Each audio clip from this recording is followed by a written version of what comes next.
ನಮಾಮಿ ಶಂಕರ ಸದಾಶಿವ ಸಮಾರಂಭಂ ಶಂಕರಾಚಾರ್ಯ ಮಧ್ಯಮಾಂ ಅಸ್ಮದಾಚಾರ್ಯ ಪರ್ಯಂತಂ ವಂದೇ ಗುರು ಪರಂಪರಾ. ಶ್ರುತಿ ಸ್ಮೃತಿ ಪುರಾಣಾನಾಂ ಆಲಯಂ ಕರುಣಾಲಯಂ ನಮಾಮಿ ಭಗವತ್ಪಾದಂ ಶಂಕರಂ ಲೋಕಶಂಕರಂ. ನಾಡಿನ ಸಮಸ್ತ ವೀಕ್ಷಕ ಬಂಧುಗಳ ಪಾದಾರವಿಂದಗಳಿಗೆ ನನ್ನ ಶಿರಸಾಷ್ಟಾಂಗ ನಮಸ್ಕಾರಗಳು. ಎಲ್ಲರಿಗೂ ಶುಭೋದಯ. ಮಾತೃದೇವೋ ಭವ. ಬನ್ನಿ ಇವತ್ತಿನ ಪಂಚಾಂಗ ಫಲ ನೋಡೋಣ. 4ನೇ ತಾರೀಕು ಮಾರ್ಚ್ 2024 ಸೋಮವಾರ. ಶೋಭಕೃತ್ ನಾಮ ಸಂವತ್ಸರೆ, ಉತ್ತರಾಯಣೆ, ಶಿಶಿರ ಋತು, ಮಾಘಮಾಸೆ, ಕೃಷ್ಣ ಪಕ್ಷದ ನವಮಿ ತಿಥಿ, ಜ್ಯೇಷ್ಠ ನಕ್ಷತ್ರ, ವಜ್ರಯೋಗ, ತೈತುಲ ಕರ್ಣ. ಇವತ್ತಿನ ಪಂಚಾಂಗ ಫಲ ತುಂಬ ವಿಶೇಷವಾಗಿ ನಿತ್ಯ ಸಂಸ್ಕಾರದ ಒಂದು ಮಾತನ್ನ ಇವತ್ತು ತಿಳಿಸ್ಕೊಡ್ತೇನೆ. ದಿನನಿತ್ಯ ನಮ್ಮ ಕಾರ್ಯಕ್ಷೇತ್ರಕ್ಕೆ ಸಂಬಂಧಿಸಿ ಹಲವಾರು ಯೋಚನಾ ಆಲೋಚನಾ ಈ ಥರದ್ದು ಮಾಡಿಕೊಂಡು ನಾವೊಂದು ದೀಪಗಳ ಆರಾಧನೆಯನ್ನ ಮಾಡತಕ್ಕಂಥ ಒಂದು ನಿಯಮ ಇದೆ. ನಿತ್ಯ ನಮ್ಮ ವೈದಿಕ ಪರಂಪರೆಯಲ್ಲಿ ನಿತ್ಯ ನಾವೊಂದು ದೀಪ ಹಚ್ಚತಕ್ಕಂಥದ್ದುಂಟು. ಆ ದೀಪಗಳ ವಿಶೇಷತೆಯನ್ನ ಇವತ್ತು ತಿಳಿಸ್ಕೊಡ್ತಿದ್ದೇನೆ. ಒಂದೊಂದು ದೀಪಕ್ಕೂ ಒಂದೊಂದು ಬತ್ತಿಗೂ ಒಂದೊಂದು ನಿಯಮ ಇರತಕ್ಕಂಥ ಭಾವ ಉಂಟು. ಆ ಭಾವಕ್ಕೆ ತಕ್ಕಂಥದ್ದೇ ನಿಮಗೆ ಇವತ್ತು ತಿಳಿಸ್ತಕ್ಕಂಥದ್ದುಂಟು. ಅದಕ್ಕೂ ಮೊದಲು ವಿಶೇಷವಾಗಿ ಇವತ್ತಿನ ಅಭಿಜಿತ್ ಮುಹೂರ್ತ ತಿಳಿಸ್ಕೊಟ್ಬಿಡ್ತೇನೆ. ಮಧ್ಯಾಹ್ನ 12 ಗಂಟೆ 7 ನಿಮಿಷದಿಂದ 12 ಗಂಟೆ 55 ನಿಮಿಷದವರೆಗೂ ಇರತಕ್ಕಂಥದ್ದು. ದುಷ್ಟ ಮುಹೂರ್ತ, ತೊಂದರೆ ಕೊಡತಕ್ಕಂಥ ಮುಹೂರ್ತ. ಈ ಸಂದರ್ಭದಲ್ಲಿ ಯಾವುದೇ ಒಂದು ಶುಭ ಕಾರ್ಯ, ಮಾತುಕತೆ, ಬರವಣಿಗೆ, ಅಗ್ರಿಮೆಂಟ್ಸ್ ಮಾಡತಕ್ಕಂಥದ್ದು ಬೇಡ ಅನ್ನತಕ್ಕಂಥದ್ದು. ಮಧ್ಯಾಹ್ನ 12 ಗಂಟೆ 55 ನಿಮಿಷದಿಂದ ಮಧ್ಯಾಹ್ನ 1 ಗಂಟೆ 42 ನಿಮಿಷದವರೆಗೂ, ಮಧ್ಯಾಹ್ನ 3 ಗಂಟೆ 18 ನಿಮಿಷದಿಂದ ಸಂಜೆ 4 ಗಂಟೆ 6 ನಿಮಿಷದವರೆಗೂ ಸ್ವಲ್ಪ ಎಚ್ಚರಿಕೆ. ಆ ಸಂದರ್ಭದಲ್ಲಿ ಬೇಡ. ನಾ ಹಿಂದೆ ಹೇಳಿದ್ದೆ, 1977, 1989 ಹಾಗೆಯೇ 2001 ಈ ವರ್ಷಗಳಲ್ಲಿ ಹುಟ್ಟಿರತಕ್ಕಂಥವರಿಗೆ ಗುರುವಿನ ಒಂದು ಬದಲಾವಣೆ ನಡೀತಿದೆ. ಸ್ವಲ್ಪ ಎಚ್ಚರಿಕೆಯಿಂದ ಇರಿ. ಏನಾದರೂ ಅಪಮಾನ, ಅವಮಾನ, ದಿಢೀರ್ ಒಂದು ವಿಸ್ಫೋಟ, ಕಂಪನ, ಏನೋ ತೊಂದರೆಗಳು, ನಮ್ಮ ಅಂಕೆ ಮೀರಿದಂಥ ಒಂದು ಸಮಸ್ಯೆಗಳು ಬಂದು ನಮ್ಮನ್ನ ಎಡತಾಕುತ್ತೆ ಅಂತಕ್ಕಂಥದ್ದನ್ನ ಹಿಂದಿನ ಸಂಚಿಕೆಗಳಲ್ಲಿ ಹೇಳಿದ್ದೆ.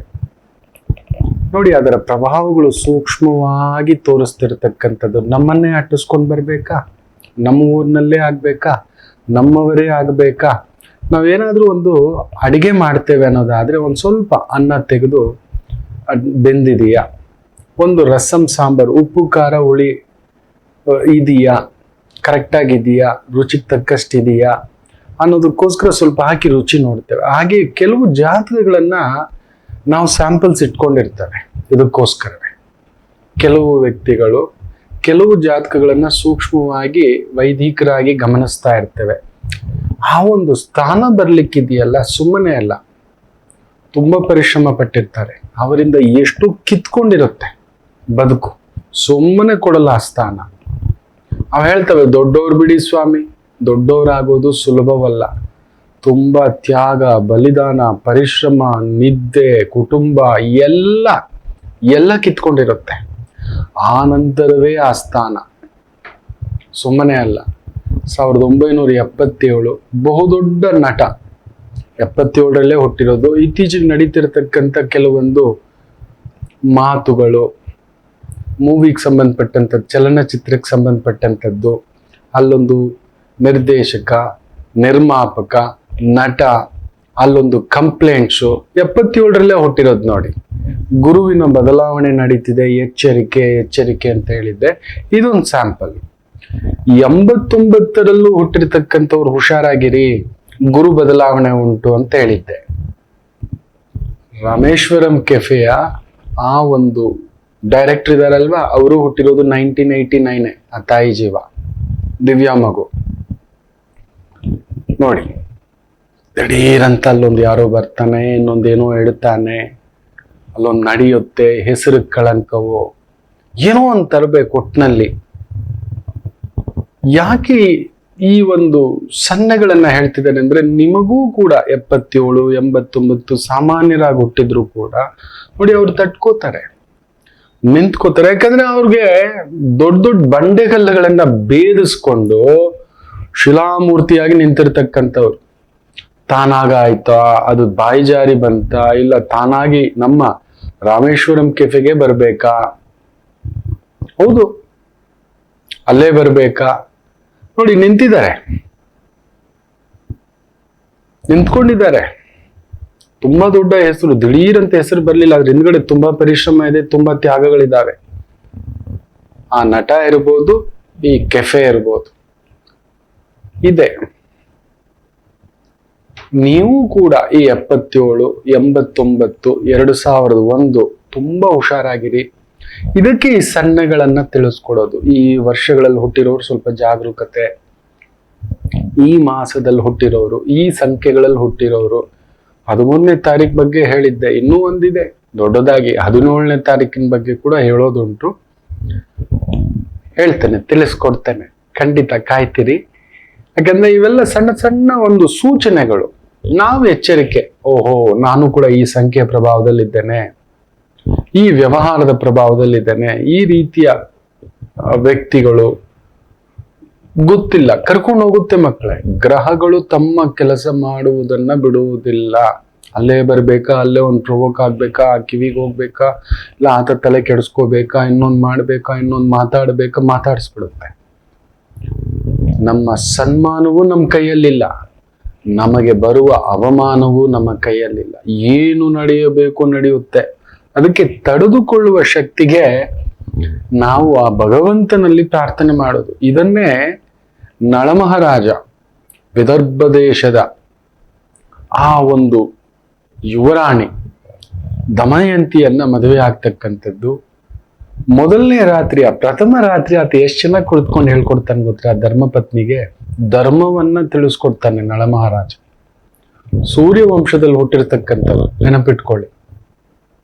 ನೋಡಮ್ಮ, ಯಾರೂ ಯಾವುದನ್ನು ತಪ್ಪಿಸಲಾರರು. ಒಳ್ಳೆಯದು ನಡೆಯುವುದಿದ್ದರೆ ಯಾರು ತಡೆ ಹಾಕ್ಲಿಕ್ಕಾಗೋಲ್ಲ. ಒಳ್ಳೆಯದು ನಡೆದೇ ನಡೆಯುತ್ತೆ. ಆಗ ನಾವು ಕುಣಿಬಾರ್ದು. ನಾನು ಮಾಡಿದ್ದು, ನನ್ನಿಂದ ಆಗಿದ್ದು, ನನ್ನ ಯೋಜನೆ, ನನ್ನ ಯೋಚನೆ, ನನ್ನ ಆಲೋಚನೆ, ನಾನು ಪರಿಶ್ರಮ ಪಟ್ಟಿದ್ದು ಗೊತ್ತಾ, ನನ್ನಿಂದ ಇದಾಗಿದ್ದು, ನಾನು ನಳಮಹಾರಾಜರು ಹೇಳೋದು. ನಮಗೇನಾದ್ರೂ ಒಂದು ಒಳ್ಳೇದಾದ್ರೆ ನೋಡಿ ನಾವು ಹೇಳ್ಕೊಳ್ಳೋದು, ನನ್ ಬುದ್ಧಿ ಕಣೋ, ನನ್ ಶಕ್ತಿ ಕಣೋ, ನನ್ ದುಡ್ಡು ಕಣೋ, ನನ್ ಕ್ಯಾಲ್ಕುಲೇಷನ್ ಕಣೋ. ಇಲ್ಲ ಮಕ್ಕಳೇ, ಮೊದಲು ಅದನ್ನು ಮನಸ್ಸಿಂದ ತೆಗೀರಿ. ಯಾವುದೋ ಒಂದು ಅವ್ಯಕ್ತ ಶಕ್ತಿ, ಮಹಾಪ್ರಣವ ಶಕ್ತಿ ನಮ್ಮನ್ನ ಪ್ರಚೋದನೆ ಮಾಡಿ ನಮಗಂತ ಒಂದು ಒಳ್ಳೆ ವ್ಯಕ್ತಿಗಳು, ಒಳ್ಳೆ ಪರಿಸರ, ಒಳ್ಳೆ ಒಂದು ಕೆಲಸ ಕಾರ್ಯ ಎಲ್ಲ ಕೂಡಿ ಬರುತ್ತೆ. ಕೂಡಿ ಬಂದಾಗ, ಒಳ್ಳೆ ಸಮಯ ಕೂಡಿ ಬಂದಾಗ ಎಲ್ಲ ಬ್ಯೂಟಿಫುಲ್. ಅಡಿಗೆಯೂ ಬ್ಯೂಟಿಫುಲ್, ಅಡಿಗೆ ಮಾಡಿದವರು ಬ್ಯೂಟಿಫುಲ್, ಅಂದವಾಗಿದೆ. ತಿಂದವರು ಕೂಡ ತೃಪ್ತಿ, ಬಡಿಸಿದವರು ಕೂಡ ತೃಪ್ತಿ, ಮಾಡಿಸಿದವರಿಗೂ ತೃಪ್ತಿ. ಪರಂಧಾಮ ಅನ್ನಪೂರ್ಣೇಶ್ವರಿ ಅಪ್ಪ ಅಮ್ಮ ಎಷ್ಟು ಚೆನ್ನಾಗಿ ಅಡಿಗೆ ಮಾಡಿ ಬಡಿಸಿದ್ರು ಅಂತ. ಕೂಡಿ ಬಂದಿದೆ ಎಲ್ಲ ಕೂಡಿ ಬಂದಾಗ ನಾನ್ ಮದುವೆ ಮಾಡಿಸಿದ್ ಗೊತ್ತಾ, ನನ್ನಿಂದ ಓಡ್ತು ಗೊತ್ತಾ, ನನ್ನಿಂದ ಈ ಬಿಸ್ನೆಸ್ ಓಡ್ತು, ನನ್ನಿಂದ ಇಲ್ಲ ಮಕ್ಕಳೇ. ತುಂಬಾ ನಮ್ಮಲ್ಲಿ ಇರತಕ್ಕಂಥ ಒಂದು ಬಹುದೊಡ್ಡ ಅಹಂಕಾರದ ಪರಮಾವಧಿ ಏನ್ ಗೊತ್ತಾ, ದೈವ ಪ್ರಣಾಳಿಕೆ ಇಲ್ಲದೆ ಏನು ನಡೆಯಲ್ಲ. ಒಳ್ಳೇದು ಸಮೇತ ನೆನಪಿಟ್ಟುಕೊಳ್ಳಿ. ಅದನ್ನೇ ಹೇಳೋದಾತ. ಸೀತಾರಾಮರು ಇಬ್ಬರು ಹೆಚ್ಚು ಕಡಿಮೆ 13.5 ವರ್ಷ ವನವಾಸದಲ್ಲಿದ್ರು. 14 ವರ್ಷ, 13.5 ವರ್ಷ ಏನು ತೊಂದರೆಗಳಾಗ್ಲಿಲ್ಲ, ಕಾಡಲ್ಲಿ ಆರಾಮ್ಸೆ ಇದ್ರು. ಕಂದ ಮೂಲಾದಿಗಳನ್ನ ತಿಂದ್ಕೊಂಡು ಸೀತಮ್ಮ ಅಖಂಡ ಬ್ರಹ್ಮಚಾರಿಯಾಗಿ, ರಾಮಚಂದ್ರ ಪ್ರಭು ಅಲ್ಲೇ ಮಕ್ಕಳು ಮಾಡ್ಕೋಬಹುದಿತ್ತು, ಇಲ್ಲ. ಅಲ್ಲೇ ಜೀವನ ಸಾಗಿಸ್ಬೋದಿತ್ತು, ಇಲ್ಲ. ನಾರು ಮಡಿಯುಟ್ಟು ಆ ಪುಣ್ಯಾತ್ಮ ಅದೇ ರೀತಿ, ಸೀತಮ್ಮ ಅದೇ ರೀತಿ, ಲಕ್ಷ್ಮಣ ಹಾಗೇ ಇದ್ರು. 13.5 ವರ್ಷ ಏನು ತೊಂದರೆ ಬರಲಿಲ್ಲ. ಅಲ್ಲೊಂದು ಶೂರ್ಪನಖಿಯ ಪ್ರಭಾವ ನಡೆಯುತ್ತೆ ನೋಡಿ, ಇತ್ತು ಅಲ್ಲಿ. ಬೃಂದಾದೇವಿಯ ಶಾಪ ವಿಷ್ಣುವಿಗಿತ್ತು, ನಡಿಬೇಕಿತ್ತು. ನನಗೆ ಹೇಗೆ ನೋವು ಕೊಟ್ಟಿಯೋ, ನನ್ನ ಗಂಡನಿಂದ ನನ್ನನ್ನು ಹೇಗೆ ದೂರ ಮಾಡಿದೆಯೋ, ನೀನು ಕೂಡ ಅದೇ ರೀತಿ ದೂರವಾಗಿ ನರಳಬೇಕು, ಒದ್ದಾಡಬೇಕು ಅಂತ ಶಾಪ ಇಡುತ್ತೆ. ಆ ಶಾಪ ನಡಿಬೇಕಿತ್ತು, ಹೆಂಡತಿಯಿಂದ ದೂರ ಹೋಗ್ಬೇಕಿತ್ತು ಮಹಾವಿಷ್ಣು ಮಾನವ ರೂಪಿಯಾಗಿ. ಅದನ್ನೇ ನಳಮಹಾರಾಜ ಹೇಳೋದು. ಕೂಡು ಬಂದಾಗ 13.5 ವರ್ಷ ಏನು ತೊಂದರೆ ನೋಡ್ಲಿಲ್ಲ ಅವರು. ಅದೇ ಸಮಯ ಕೆಡಿತು, ನಮ್ಮ ಗ್ರಹಚಾರ ಕೆಡಿತು, ಗ್ರಹಗಳ ಆಚಾರ ಕೆಡಿತು. ನಮ್ಮಲ್ಲಿ ನಮ್ಮ ಸುತ್ತಮುತ್ತಿನವರಲ್ಲಿ ಅಲ್ಲೊಂದು ಪ್ರಚೋದನೆ, ತುಂಬಾ ಒಳ್ಳೆಯವರಾಗಿದ್ದವ್ರು ಕೆಟ್ಟವರಾಗ್ಬಿಡ್ತಾರೆ. ಏನೋ ಒಂದು ಉನ್ಮಾದ. ಯಾರೋ ನೋಡಿ ಒಬ್ಬ ಹುಚ್ಚ ಮಗು ಗಲಾಟೆ ಮಾಡ್ತಿತ್ತಂತ ಬಡದ್ ಸಾಯಿಸ್ಬಿಟ್ಟಿದ್ದಾನೆ ಅಂತ. ಇನ್ಯಾರ್ದು ಗಲಾಟೆ, ಬಿಡಿಸೋಕ್ ಹೋಗ್ದವನನ್ನ ಹೊಡೆದಾಕ್ಬಿಟ್ಟಿದ್ದಾರೆ. ಸ್ನೇಹಿತರೆ, ಕೇಕ್ ತಿನ್ನಿಸ್ದವ್ರೆ, ಮಾಲೆ ಹಾಕಿದವ್ರೆ, ಮನೆಗ್ ಬಂದೋಗೋ ಅಳಿಯ, ಸೋದರಳಿಯ ಬಂದೋಗ್ಲಿ, ಏನೋ ಒತ್ಕೊಂಡಿದ್ದಾನೆ ಅಂತ ಪಾಪ ಅತ್ತೆ ಆದವಳು ಅನುರಾಗದಿಂದ ಆತನಿಗೆ ಎಲ್ಲಾ ನೋಡ್ಕೊಂಡ್ರೆ, ಆಕೆಯನ್ನು ಕೊಂದು ಒಡವೆ ತಗೊಂಡು ಹೋಗಿ ಊರಿಗೆ ಹೋಗಿ ಅಡ ಇಟ್ಟು ಖರ್ಚಿಗೆ ದುಡ್ಡು ತಗೊಂಡು ಎಲ್ಲೋ ಟ್ರಿಪ್ಗೆ ಹೋಗಿ ಸುತ್ತಾಡ್ಕೊಂಡು ಬರ್ಡೇ ಪಾರ್ಟಿ ಎಲ್ಲ ಸೆಲೆಬ್ರೇಷನ್ ಮಾಡ್ಕೊಂಡು ಬರ್ತಾನೆ ಗೋವಾಗ ಹೋಗಿ. ಯಾವ ಉನ್ಮಾದ ನಮ್ ಸಮಯ ಕೆಡ್ತು ನೋಡಿ. ಇಂಥ ಒಂದು ಮೂರ್ಖತ್ವದ ವ್ಯಕ್ತಿಗಳ ಪರಿಚಯ ಕರ್ಕೊಂಡು ಬರುತ್ತೆ. ಇದನ್ನೇ ನಳಮಹಾರಾಜ ದಮಯಂತಿಗೆ ಹೇಳೋದು, ನಮ್ಮ ಸಮಯ ಕೆಟ್ಟಾಗಲು ನಾವು ಇನ್ನೊಬ್ಬರನ್ನು ನಿಂದಿಸಬಾರ್ದು ಅಂತ. ಹೌದು, ಅಲ್ಲಿ ಪ್ರಚೋದನೆ ಮಾಡಿಸುತ್ತೆ, ಕರ್ಕೊಂಡು ಹೋಗುತ್ತೆ, ಕರ್ಕೊಂಡು ಬರುತ್ತೆ.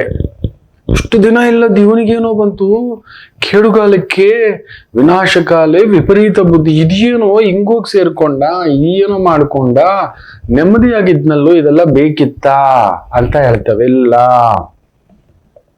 ಸಮಯ ಕೆಟ್ಟಾಗ ಆ ರೀತಿ ನೋಡಿದ್ದೇನೆ. ಆ ಮನೆ ಹೊಡಿಬೇಕು, ಆ ಕುಟುಂಬ ಹೊಡಿಬೇಕು. ನಮ್ಮ ಅಕ್ಕ ಹಿಂಗಾಗ್ಬಿಟ್ರು ಸರ್, ನಮ್ಮತ್ತಿಗೆ ಹಿಂಗಾಗ್ಬಿಟ್ರು ಸರ್, ನಮ್ಮಣ್ಣ ಹಿಂಗಾಗ್ಬಿಟ್ರು. ನಿಮಗಿಲ್ಲ. ದಮಯಂತಿಗೆ ಅದನ್ನ ಹೇಳ್ತಾರೆ. ಯಾವತ್ತೂ ಈ ರೀತಿಯ ಒಂದು ಸಂದರ್ಭಗಳು ಬಂದಾಗ ಒಳ್ಳೆದಾಗಿದ್ದಕ್ಕೆ ನಾನು, ಕೆಟ್ಟದಾಗಿದ್ದಕ್ಕೆ ಇನ್ನೊಬ್ರು, ಇದನ್ನ ಮಾತ್ರ ಯಾವತ್ತೂ ದೂಷಿಸ್ಬೇಡ ಅಂತ. ಮುಂದೊಂದು ಕಾಲಘಟ್ಟದಲ್ಲಿ ನಳಮಹಾರಾಜ ಜೂಜಾಡಿ ಎಲ್ಲ ಕಳ್ಕೊತಾನೆ.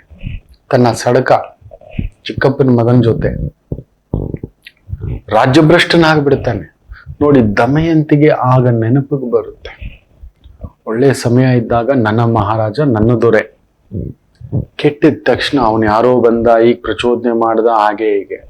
ಆಡೋನಿಗೆ ಪ್ರಜ್ಞೆ ಇರ್ಬೇಕಿತ್ತಲ್ಲ, ಬಿಡಲಿಲ್ಲ. ಧರ್ಮರಾಯರಿಗೆ ಪ್ರಜ್ಞೆ ಬಿಡುತ್ತಾ, ಬಿಡಲಿಲ್ಲ. ಇದನ್ನ, ಈ ಕಥೆಯನ್ನ ನೆನಪಿಟ್ಕೊಳ್ಳಿ. ವಿಶೇಷವಾಗಿ ವನವಾಸದಲ್ಲಿದ್ದಾಗ ಆ ವನಪರ್ವದಲ್ಲಿ ಧರ್ಮರಾಯರು ದುಃಖ ತಪ್ತರಾದಾಗ ಮಹರ್ಷಿಗಳು ತಿಳಿಸ್ಕೊಡ್ತಕ್ಕಂಥ ಕಥೆ ಇದು, ನಳಮಹಾರಾಜರ ಕಥೆ. ಈ ತರದ್ದಾಗುತ್ತಪ್ಪ, ನಿನಗಾಗ್ಲೇ ಪ್ರಚೋದನೆ ಆಗ್ಬೇಕಿತ್ತಾ, ಆ ತರದೊಂದು ಭಾವ ಬರ್ಬೇಕಿತ್ತಾ, ಅವ್ರು ಕರಿಬೇಕಿತ್ತಾ, ನೀನು ಹೋಗ್ಬೇಕಿತ್ತ, ನಿನ್ನಲ್ಲಿ ಒಂದು ಸಣ್ಣ ಆ ಒಂದು ಜೂಜಿನ ಆಟದ ಒಂದು ಪ್ರಲೋಭನೆ, ಪ್ರಚೋದನೆ ಇತ್ತು. ನಾನ್ ಗೆಲ್ತೀನಿ, ನಾನು ಎಕ್ಸ್ಪರ್ಟು. ಇಲ್ಲ, ಒಳ್ಳೆಯದಕ್ಕೂ ನಾವಲ್ಲ, ಕೆಟ್ಟದಕ್ಕೂ ನಾವಲ್ಲ. ಅದು ಪರೀಕ್ಷಿಸುತ್ತೆ ಪ್ರಕೃತಿ, ನೆನಪಿಟ್ಟುಕೊಳ್ಳಿ. ಒಳ್ಳೇದು ಬಂದಾಗ ನಾವು ಹೇಗೆ ಆಡ್ತೀವಿ, ದುಡ್ಡು, ಅಧಿಕಾರ, ಅಂತಸ್ತು ಬಂದಾಗ ಯಾವ ರೀತಿ ಮಾತಾಡ್ತೀವಿ, ಯಾವ ರೀತಿ ನಡ್ಕೋತೀವಿ, ಯಾವ ರೀತಿ ನಾವು ಅದನ್ನ ದುರ್ಬಳಕೆ ಮಾಡ್ಕೋತೀವಿ, ಕೆಡಿಸ್ತೀವಿ, ಹಾಳು ಮಾಡ್ತೀವಿ. ಇದೇ ಇರೋದು ಮನುಷ್ಯನಿಗೆ. ನನ್ನಿಂದಲೇ ಗೊತ್ತಾ ನಾನೇ ನಡೆದಿದ್ದು. ಇಲ್ಲ, ನಮಗೆ ದೈವ ಏನಾದ್ರೂ ಒಂದು ಒಳ್ಳೇದು ಮಾಡಿದಾಗ ಇನ್ನಷ್ಟು ಹೆಚ್ಚು ಒಳ್ಳೇದು ಮಾಡ್ಬೇಕು. ನಮಗೆ ಒಂದು ಕೆಟ್ಟ ಕಾಲ ಅನ್ನೋದು ಎಲ್ರಿಗೂ ಬರುತ್ತೆ. ಒಳ್ಳೇದು ಹೇಗೆ ಬರುತ್ತೋ ಕೆಟ್ಟದ್ದು ಕೂಡ ಬಂದೇ ಬರುತ್ತೆ. ಆಗ ಈ ಮಾಡಿರುವ ಒಳ್ಳೆಯದು ಬಂದಾಗ ನಮ್ಗೊಂದು 4 ಹಣ್ಣು ಕೊಟ್ಟಿದ್ದಾನೆ, ಹಂಚೋಣ. ಒಂದಷ್ಟು ಬಿಸ್ಕೆಟ್ ಕೊಟ್ಟಿದ್ದಾನೆ, ದಿನ ಒಂದು 20-30 ರೂಪಾಯಿ ಒಂದು ಬಿಸ್ಕೆಟ್, ಏನೋ ಒಂದು ಆ ಒಂದು ಬೀದಿ ನಾಯಿಗೋ, ಹಸುವಿಗೋ, ಯಾವುದೋ ಒಂದು ಪಶು ಪಕ್ಷಿಗಳಿಗೆ. ನಾವೊಬ್ಬರೇ ತಿನ್ನು, ನಾವೊಬ್ಬರೇ. ನಾನ್ ನೋಡಿದ್ದೇನೆ ಮಕ್ಕಳೇ, ಒಬ್ಬ ಬಹುದೊಡ್ಡ ಕುಟುಂಬದ ಮಗ. ಆವತ್ತಿನ ಕಾಲಕ್ಕೆ ತಿಂಗಳಿಗೆ ಕಡಿಮೆ ಅಂದರು, ಇವತ್ತಿನ ದುಡ್ಡಲ್ಲಿ ಹೇಳ್ಬೇಕು ಅಂದ್ರೆ 5 ಲಕ್ಷ ರೂಪಾಯಿ. ನಾನು ಹೇಳ್ತಿದ್ದೆ, ತಮ್ಮಂದ್ರಿದ್ದಾರೆ, ಅಮ್ಮ ಇದ್ದಾರೆ, ಅಪ್ಪ ಇದ್ದಾರೆ, ಕೈ ತುಂಬಾ ದುಡ್ಡು ಬರ್ತಿದೆ, ಹೆಸರು ಬರ್ತಿದೆ, ಮಳೆಗಾಲ ಸಂದರ್ಭ, ಶುಕ್ರ ದಶೆ ನೆನಪಿಟ್ಟುಕೋ, ಎತ್ತಿಟ್ಕೋ ಅಂತ ನೀವು ನಂಬಲ್ಲ. ಮಗುಗೆ ಹೇಳ್ದಾಗ ಹೇಳ್ತಿದ್ದೆ ಸಿಕ್ಕಾಗೆಲ್ಲ. ಎರಡೆರಡು ಗಾಡಿ ತಂದು ಇಟ್ಕೊಂಡಿದ್ದ. ಆ ಗಾಡಿಗಳು ಹುಚ್ಚು. SD ಅಂತೆ, ರೇಸ್ ಹೋಗೋದಂತೆ, ಕ್ಲಬ್ಬು ಪಬ್ಬು, ಕುಣಿತ ಮೋಜು ಮಸ್ತಿ ರೇಸೆ. ನಂಗೆ ಗೊತ್ತೇ ಇಲ್ಲ ಎಲ್ಲಿ ಹೋಗ್ತಿದೆ ದುಡ್ಡು. ನೀವು ನಂಬಲ್ಲ, ದಿನಕ್ಕೆ ಒಬ್ಬ ಮಾಡೆಲಿಂಗ್ ಅಲ್ಲಿ ಇರ್ತಕ್ಕಂಥ ವ್ಯಕ್ತಿ ಕೂಡ ಧರಿಸಲ್ಲ. ಮೂರು ಜೊತೆ ಬಟ್ಟೆ ಚೇಂಜ್ ಮಾಡ್ತಿದ್ದ. ಪ್ಯಾಂಟು ಶರ್ಟು ಏನ್ ಸೆಂಟು. ಅವ್ನ್ ಬ್ಯಾಗ್ ತೆಗೆದ್ರೆ ಒಂದ್ ಮೇಕಪ್ ಕಿಟ್ಟು, ಒಂದ್ ಬ್ಯಾಗ್ ತೆಗೆದ್ರೆ ವಿಧವಾದಂತ ಸೆಂಟುಗಳು, ಬಟ್ಟೆಗಳು. ಸೆಕೆ ಆಗ್ತಿದಪ್ಪ ಅಂತ ಹೇಳಿ ತೆಗೆದು ಇನ್ನೊಂದು ಶರ್ಟ್ ಹಾಕೊಳ್ಳೋನು, 2 ಅವರ್ಗೆ ಒಂದು ಶರ್ಟ್ ಹಾಕ್ಬಿಡೋನು. ಎಂತೆಂತ ದೊಡ್ಡ ವ್ಯಕ್ತಿಗಳು ಗೊತ್ತಾ, ನೀವು ನಂಬೋಲ್ಲ. ಕರ್ನಾಟಕದ ತುಂಬಾ ದೊಡ್ಡ ಉದ್ಯಮಿಗಳು ಆತನ ಕ್ಲೈಂಟ್. ಕಾಯೋರು. ಕಲಾ ಸರಸ್ವತಿ ಕೈಯಲ್ಲಿ. ನಾನು ಹೇಳಿದೆ, ಇದೊಂದು ಯೋಗ ಕಣೋ, ಯೋಗ್ಯತೆ ಇದೆ. ದಿಢೀರ್ ಯೋಗ ಬಂದಿದೆ. ನನ್ನ ಮಾತು ಕೇಳು, ಉಳಿಸ್ಕೋ, ಎತ್ತಿಟ್ಕೋ. ಕಷ್ಟ ಕಾಲದೆಲ್ಲ ನಿಲ್ಲುತ್ತೆ. ನೀನು ಮಾಡಿದ್ದು ಈಗ ಎತ್ತಿಟ್ಕೊಂಡಿದ್ದು ಅಂತ ಸ್ವಲ್ಪ ಆದ್ರು. ಅವತ್ತು ತಿಂಗಳಿಗೆ ನಾನು ಹೇಳ್ತಿರೋದು ಇದೊಂದು 30 ವರ್ಷದ ಹಿಂದ್ಗಡೆ ಮಾತು. ಒಂದು 50,000 to 60,000 ರೂಪಾಯಿ ದುಡಿಮೆ. ಕಡಿಮೆ ಅಂದ್ರು. ಇವತ್ತಿನ ಕಾಲಕ್ಕೆ ಅದೊಂದು 5 ಲಕ್ಷ ರೂಪಾಯಿ. ಒಂದು ಭಾಗ ಅಂತ ಆತ ಎತ್ತಿಟ್ಟಿದ್ದ ಅಂದ್ರೆ ಇವತ್ತು ಕೋಟೀಶ್ವರ. ಕುಂಭದ್ರೋಣ ಮಳೆ ಈಗ ನಿಂತ್ಕೊಬಿಟ್ಟ, ಎದ್ದುಗುಂಡ. ಇವತ್ತು ನಡು ರಸ್ತೆನಲ್ಲಿ ನಿಂತ್ಕೊಂಡು ಚಿಕನ್ನು ಕಬಾಬು ಅಂತ ಮಾರ್ತಿದ್ದಾನೆ. ದಿನಕ್ಕೆ 1,000, 2,000 ರೂಪಾಯಿ, 3,000 ರೂಪಾಯಿ. ಹೊಟ್ಟೆ ಎಲ್ಲಾ ಕಲಕುತ್ತೆ. ಕಲಾ ಸರಸ್ವತಿ ಎಲ್ಲಿ ನಿಲ್ಲಿಸ್ಬಿಟ್ಟಿದೆ ತಾಯಿ. ಸರಸ್ವತಿ ನಮಗ್ ಬಂದಾಗ, ಲಕ್ಷ್ಮಿ ಬಂದಾಗ, ಪಾರ್ವತಿ ಅಂಶ ಶಕ್ತಿ ನಮಗೆ ಬಂದಾಗ, ಮಹಾಲಕ್ಷ್ಮಿ ಬಂದಾಗ ಗೌರವದಿಂದ, ಭಕ್ತಿಯಿಂದ, ಪ್ರೀತಿಯಿಂದ ಅದನ್ನ ಹಾಗೆಯೇ ಮನೇಲಿ ಬಿಟ್ಕೋಬೇಕು, ಪೂಜಿಸ್ಬೇಕು. ಹೋಗ್ತಾಳೆ ಆ ತಾಯಿ, ನೆನ್ಪಿಟ್ಕೊಳ್ಳಿ. ಹೋಗೋಕ್ ಮೊದಲು ನಮ್ ಕರ್ತವ್ಯ ಮಾಡ್ಕೊಂಡು ಅದು ಕಾಪಾಡುತ್ತೆ. ನನ್ನ ಮಾತು ಕೇಳಿ. ಇದನ್ನೇ ದಮಯಂತಿಗೆ ನಳಮಹಾರಾಜ ಹೇಳೋದು. ಸುಮ್ನಿರ. ಅವನಿಗಿದ್ದ ಒಂದು ಕಾಂಟ್ಯಾಕ್ಟ್ಸ್ ಆತರ.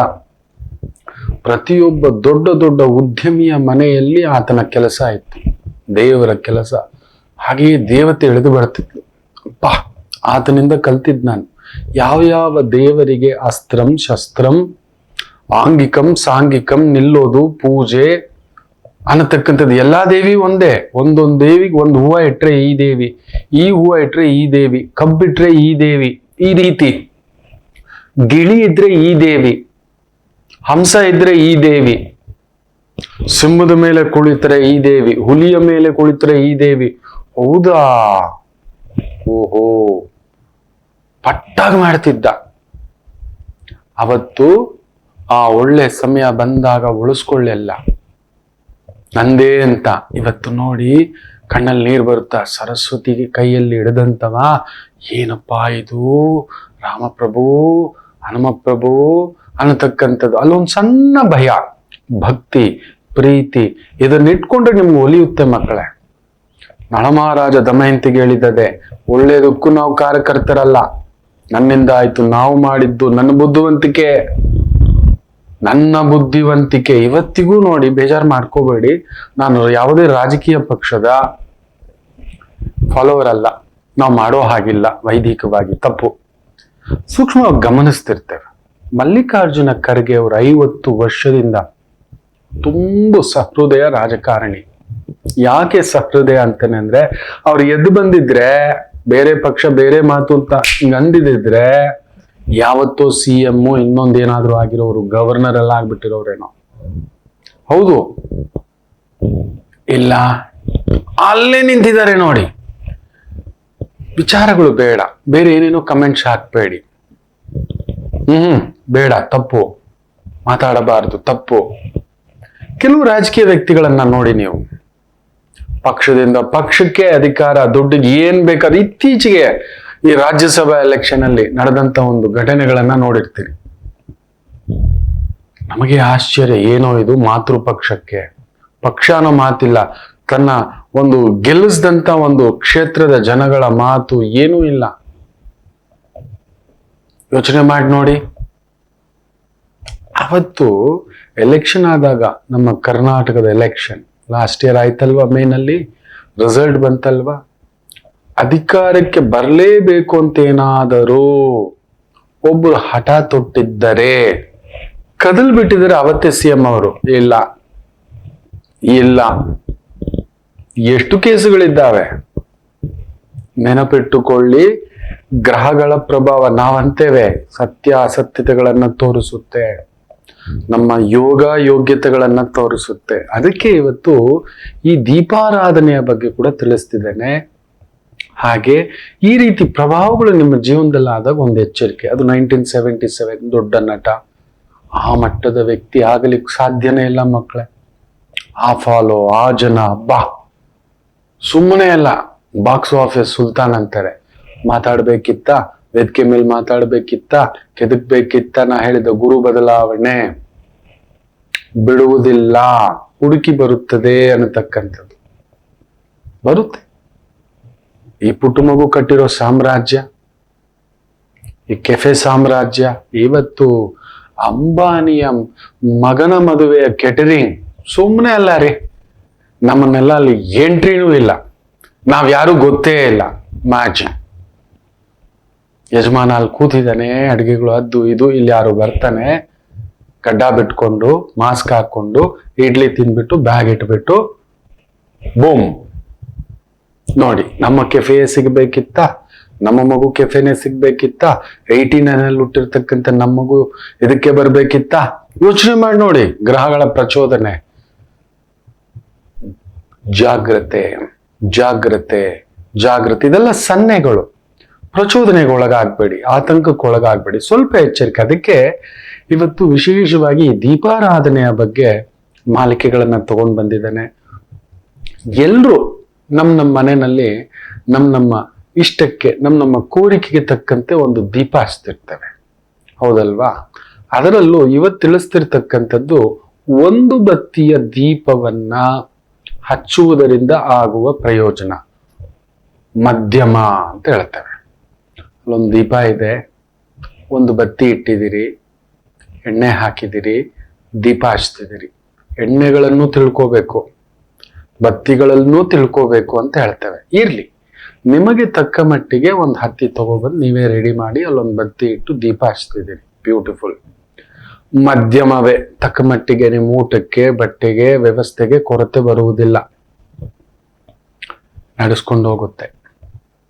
ಹೇಗೋ ನಡೀತಿದೆ ಗುರುಗಳೇ, ಅವತ್ತಿಂದ ಅವತ್ತಿಗೆ ಸಾಕು, ನಾನು ತೃಪ್ತಿ ಇದ್ದೇನೆ, ನನಗಿಷ್ಟರಲ್ಲೇ ಸಾಕು, ತೃಪ್ತಿ ಅನ್ನತಕ್ಕಂಥವರು ಮಧ್ಯಮ ಭಾವ, ಮಧ್ಯಮ ವರ್ಗ ಭಾವ. ಹೌದು, ನಾವು ಕೆಳಗಡೆ ಇಳಿಯ ಭಯ ನಮಗೆ, ಅದಕ್ಕೆ ದೊಡ್ಡ ರಿಸ್ಕ್ ತಗೊಳ್ಳಲ್ಲ, ದೊಡ್ಡದ್ ಮಾಡಕ್ ಹೋಗ್ಬೇಡಿ ಅಂತಾನೆ ನಿಮಗೆ. ಅದಕ್ಕೆ ಜ್ಯೋತಿಷ ಕೇಳೋಕ್ ಬರುವಾಗ್ಲೂ ಬೈತಿರ್ತಾನೆ, ಏನಕ್ಕೆ ಬಂದ್ರಿ ಇಷ್ಟು ಚಿಕ್ಕ ವಿಚಾರಕ್ಕೆ ಅಂತ. ಈಗೆಲ್ಲ ಬರಬಾರ್ದು ಅಂತಾನೆ.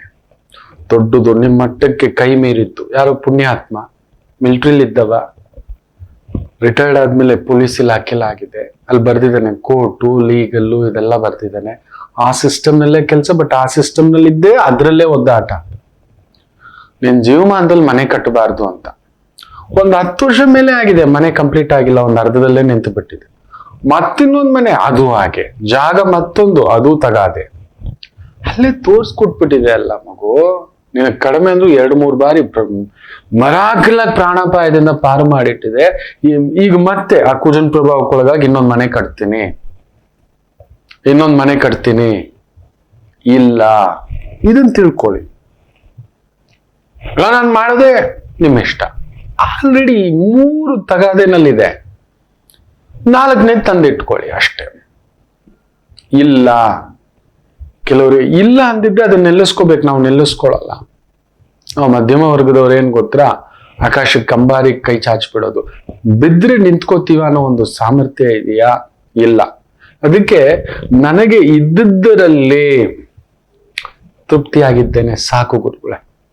ನನ್ನ ಹೆಂಡತಿ, ನನ್ನ ಮಗು, ನನ್ನಮ್ಮ, ನನ್ನಪ್ಪ, ನನ್ನ ಕುಟುಂಬ, ಪುಟ್ಟ ಜೀವನ, ಪುಟ್ಟ ಪ್ರೀತಿ, ಅಲ್ಲೊಂದು ಪುಟ್ಟ ಕ್ಯಾಂಡಲ್ಲೇ ಹಚ್ಕೋತಿದ್ದೀರಿ ಸಾಕು, ಒಂದೇ ಕ್ಯಾಂಡಲ್, ಡನ್.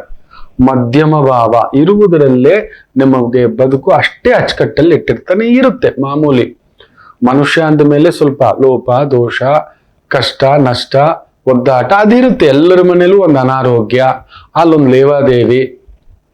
ಒಂದು ಬತ್ತಿಯ ದೀಪವನ್ನು ಹಚ್ಚೋದ್ರಿಂದ ನೀವು ಸಾಮಾನ್ಯವಾಗಿ ಬದುಕ್ತೀರಿ. ಯಾವ ದೊಡ್ಡ ತೊಂದರೆ ಬಿರುಗಾಳಿ ಬೀಸೋಲ್ಲ.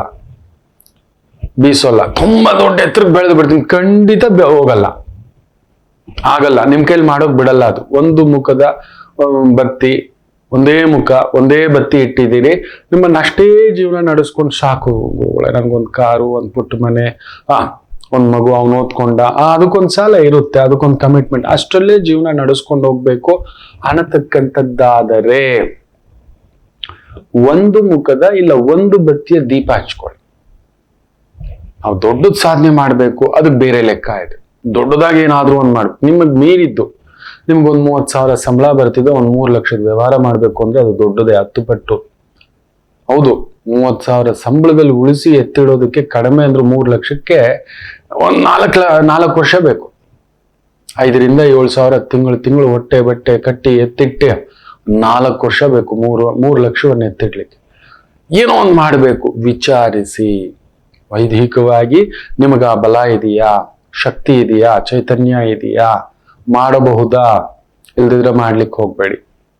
ದಯಮಾಡಿ ಹೇಳ್ತೇನೆ, ದುಡುಕ್ಬೇಡಿ. ಒಂದು ಮುಖದ ಬತ್ತಿ, ಸಾಮಾನ್ಯರಂತೆ ಕಟ್ಕೋತೀರಿ, ಸಾಮಾನ್ಯರಂತೆ ಜೀವನ.